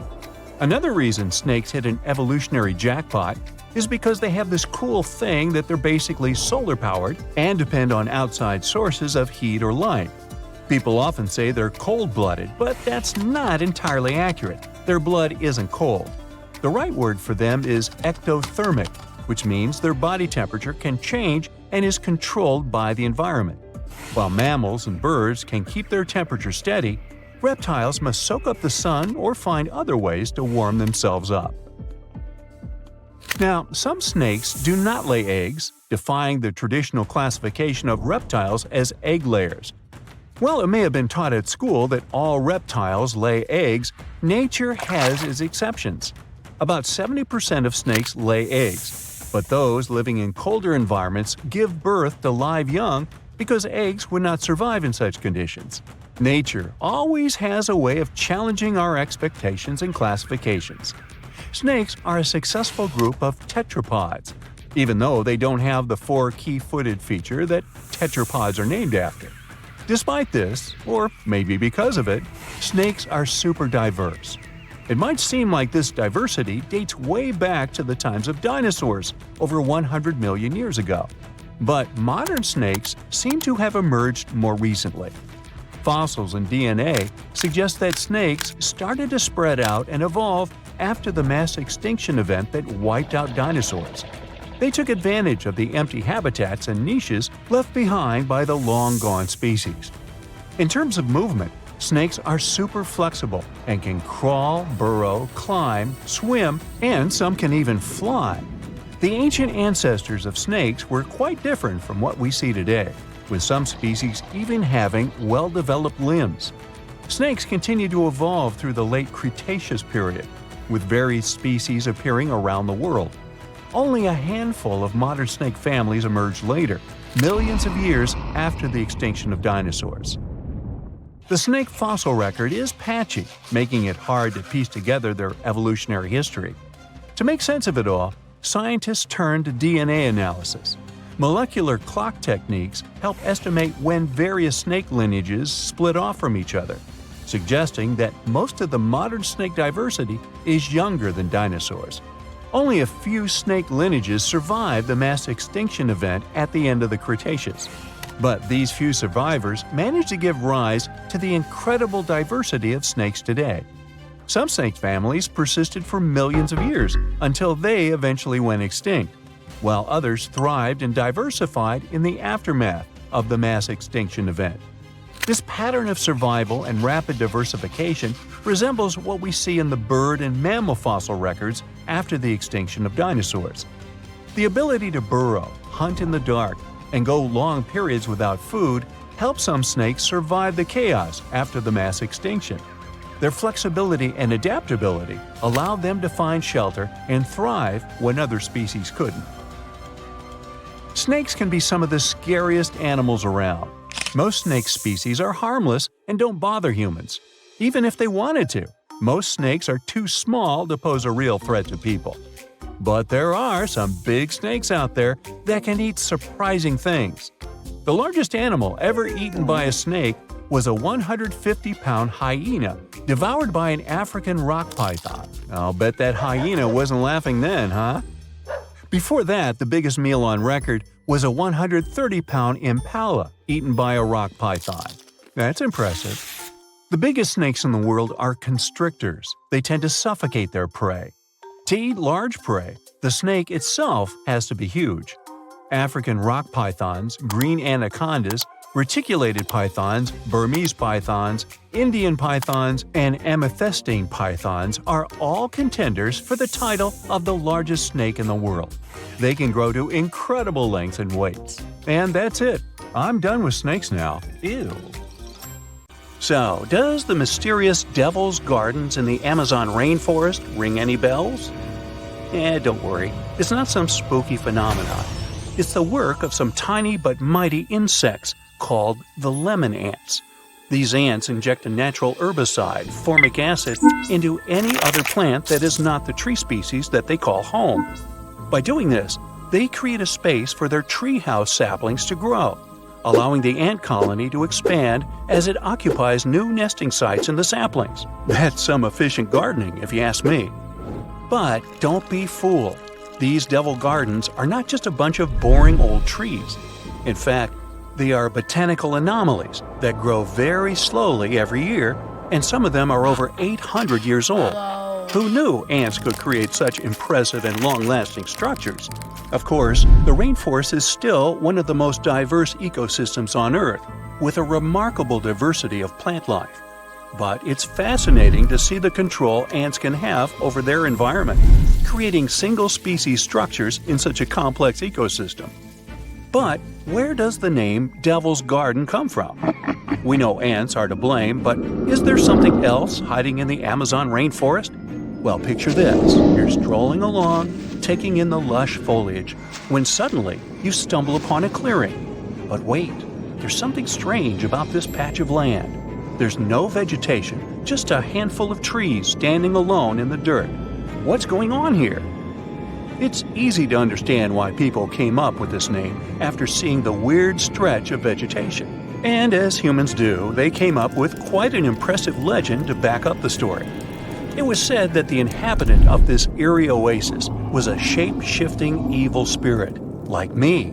Just kidding. This little guy may have looked like a misshapen person walking on one hoof and one human foot. But don't be fooled. He supposedly had a whole bag of tricks up his sleeve, including the ability to transform into someone you know and lead you down the path to doom. Hey, it's just a myth, but you have to admit it was quite convincing, right? Clever landscaping ants aside, there are a lot of unsolved mysteries hidden in the Amazon rainforest, like its unusual geoglyphs, for example. Humans have been getting creative with the Earth's surface for ages. Geoglyphs are just one of the many ways we've left our mark on this planet. Basically, we take some sand or stones, move them around a bit, and voila! We've got ourselves a funky design that pops against the backdrop of the ground. A new study found that the area was home to up to 1 million people before Columbus first arrived in the New World back in 1492. That's a lot of people, and they left behind some pretty cool stuff. The Amazon rainforest is already amazing, with 1 in 10 known species in the world living there, and 1 in 5 of Earth's birds. But did you know that over the past few decades, archaeologists have discovered evidence of numerous large, complex societies that may have inhabited Amazonia? It turns out that the Amazon rainforest was not just a pristine wilderness, but a hub of human activity as well. These South American geoglyphs are particularly interesting. They're these huge structures that combine square, circular, and hexagonal shapes. Archaeologists have found very few remains of habitation inside the enclosures, which suggests they were not settlements. Instead, the most likely explanation is that they were used for ceremonial gatherings. The exact function of these structures is still a mystery, though. To find out how widespread human settlements were in the Amazon, scientists focus on the basin of the upper reaches of the Tapias River, a major tributary of the Amazon. Using satellite images, they discovered 81 new archaeological sites in the upper Tapias Basin, with a total of 104 earthworks. That means there is no gap in the network of earthworks spanning across Amazonia's southern rim. When researchers conducted ground surveys of 24 of these sites, they found evidence that the sites they visited were once inhabited. These sites dated from 1250 to 1500 CE and range from about 100 to 1300 feet wide.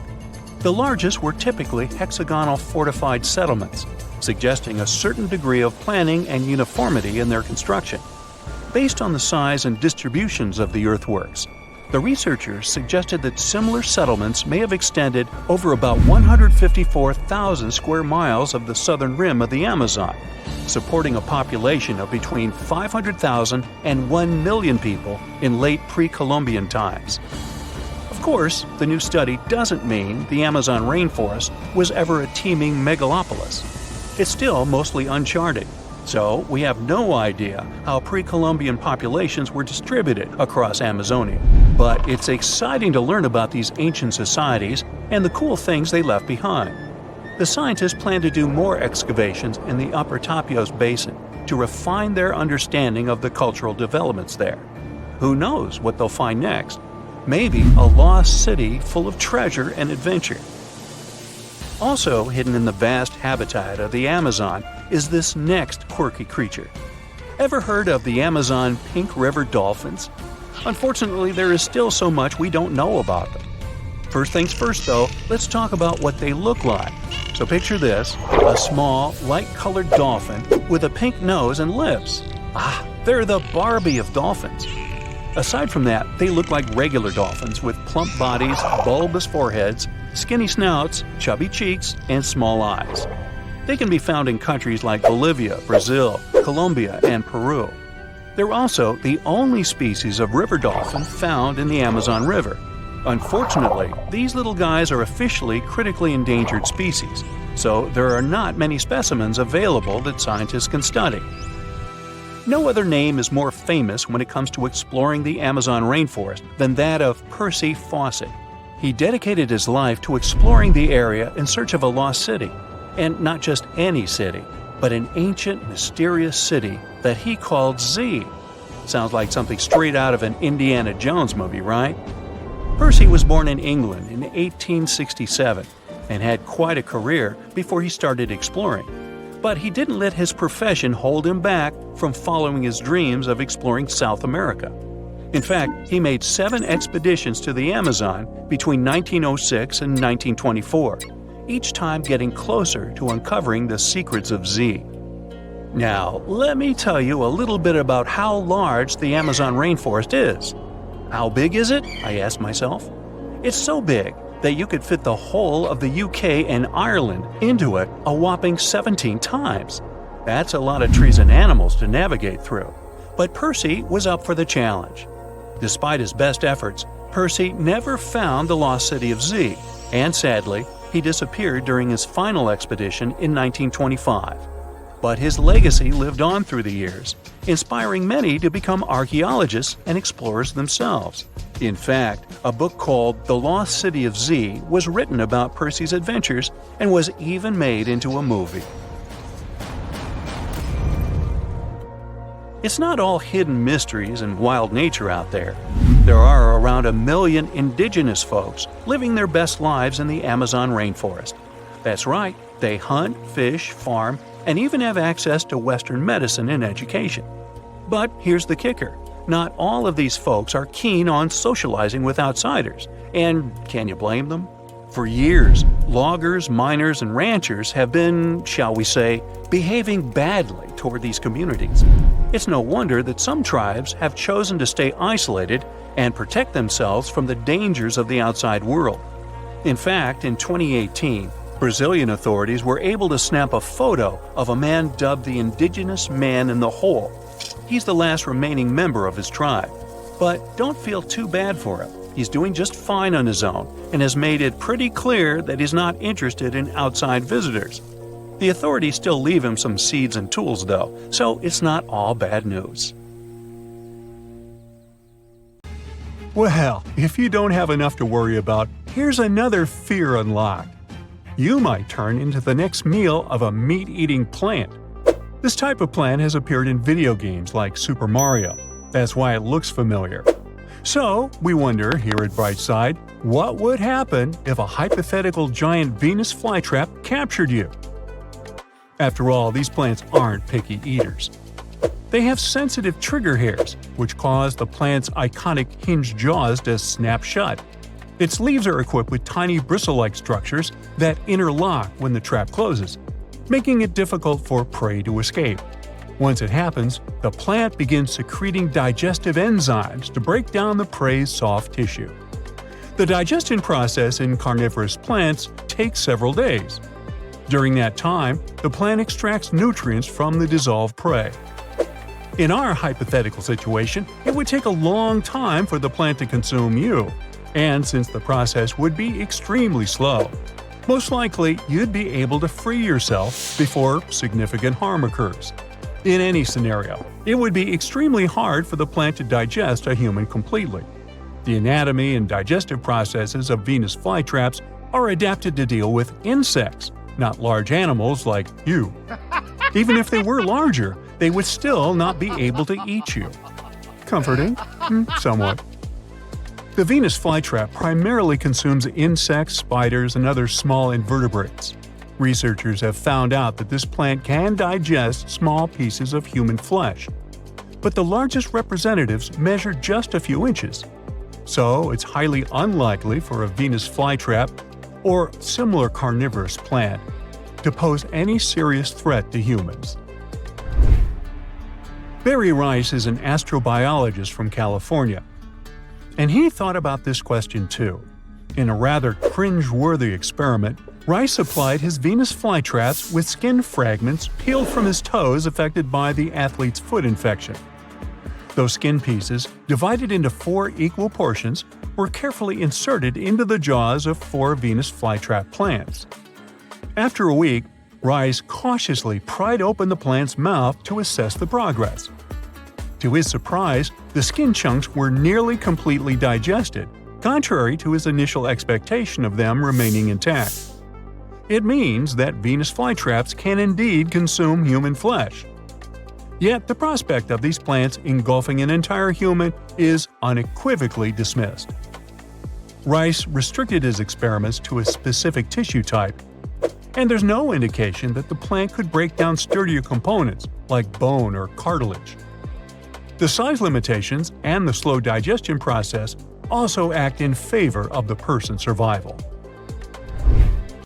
Now, when it comes to size, Venus flytraps can grow to about 5 inches in diameter.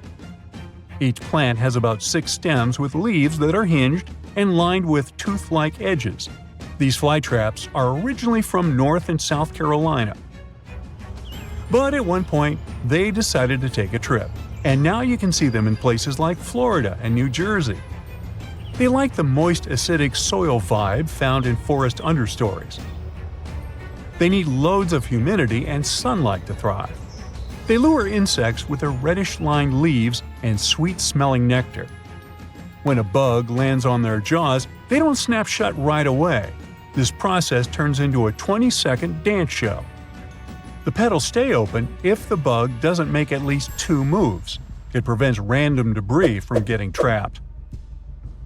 On the second move, the plant goes from a happy convex shape to a hungry concave one, closing its jaws in less than a second. The bristles on the leaves act like jail bars, keeping the insect from pulling a Houdini. On the third move, digestion mode activates. Juices break down the bug.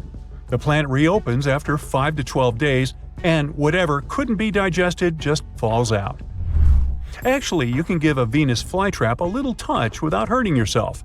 In fact, they're pretty soft to the touch. Yes, these types of plants can't eat us, but it doesn't mean they're not spooky. For instance, this gigantic carnivorous plant can even devour rodents. It was discovered in the Philippines. The pitcher plant, rated as the world's second largest, can reach over 16 feet in height. It attracts prey with special nectar around its mouth. Once an animal is lured in, the plant's fluid, which contains enzymes and acids, starts breaking down the drowned victim's carcass. While such plants can eat rats and frogs, cultivating them as mousetraps is impractical due to the sheer number of mice in urban areas. Here's how plants become meat eaters. Around 70 million years ago, during the era of dinosaurs, certain plants underwent a genetic mutation that turned them into carnivores.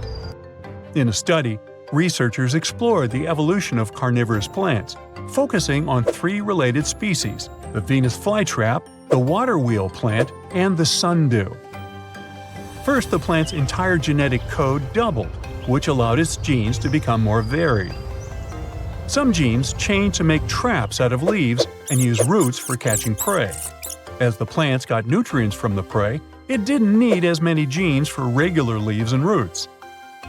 Over time, evolution fine-tuned the roots and leaves for trapping. This shows how plants that hadn't been carnivores before changed to become really good at catching and eating animals. It helped them survive in soils that didn't have many nutrients by getting nutrients from the animals they caught. Now, carnivorous plants are rare, but they are a big family. There are more than 700 species found all around the world on every continent except Antarctica. They're not just hanging out in damp swamps and jungles. North America takes the crown for the highest number of different carnivorous plant species. We're so proud of that. Venus flytraps are the ones with the iconic snap trap. Pitcher plants, on the other hand, work with a pitfall trap. It's straightforward. Their leaves are hollow and filled with water and digestive acids. Any bug that falls in ends up drowning and being slowly digested over time. Some pitcher plants have waxy leaves to make bugs slide inside more easily, while others use chemicals to reduce water tension, making any insect that lands in their trap instantly sink and drown. Let's move on to sticky traps. Some plants, like sundews, use active sticky traps. They have tentacles all over their leaves that stick to insects. The tentacles close when an insect lands on them, suffocating the bug. Then there are passive sticky traps. Think of them like sticky mousetraps in a garage. Insects that land on these tiny sticky tentacles just get stuck, and the plant sends out digestive acids to turn them into a liquid snack. Now let's get to the showstopper, suction traps. Bladderworts are the stars here, pulling in bugs and other prey faster than you can blink twice. They love snacking on mosquito larvae. But big ones can even grab small tadpoles by the tail and devour them from bottom to top. Have you had your lunch yet? Okay. Then there's the lobster pot trap. This one is a unique trap where the plant's roots are hollow and have openings.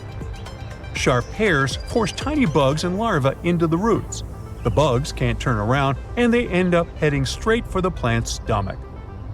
Fun fact: not all carnivorous plants need digestive enzymes. Some team up with helpful bacteria and focus on physical traps instead.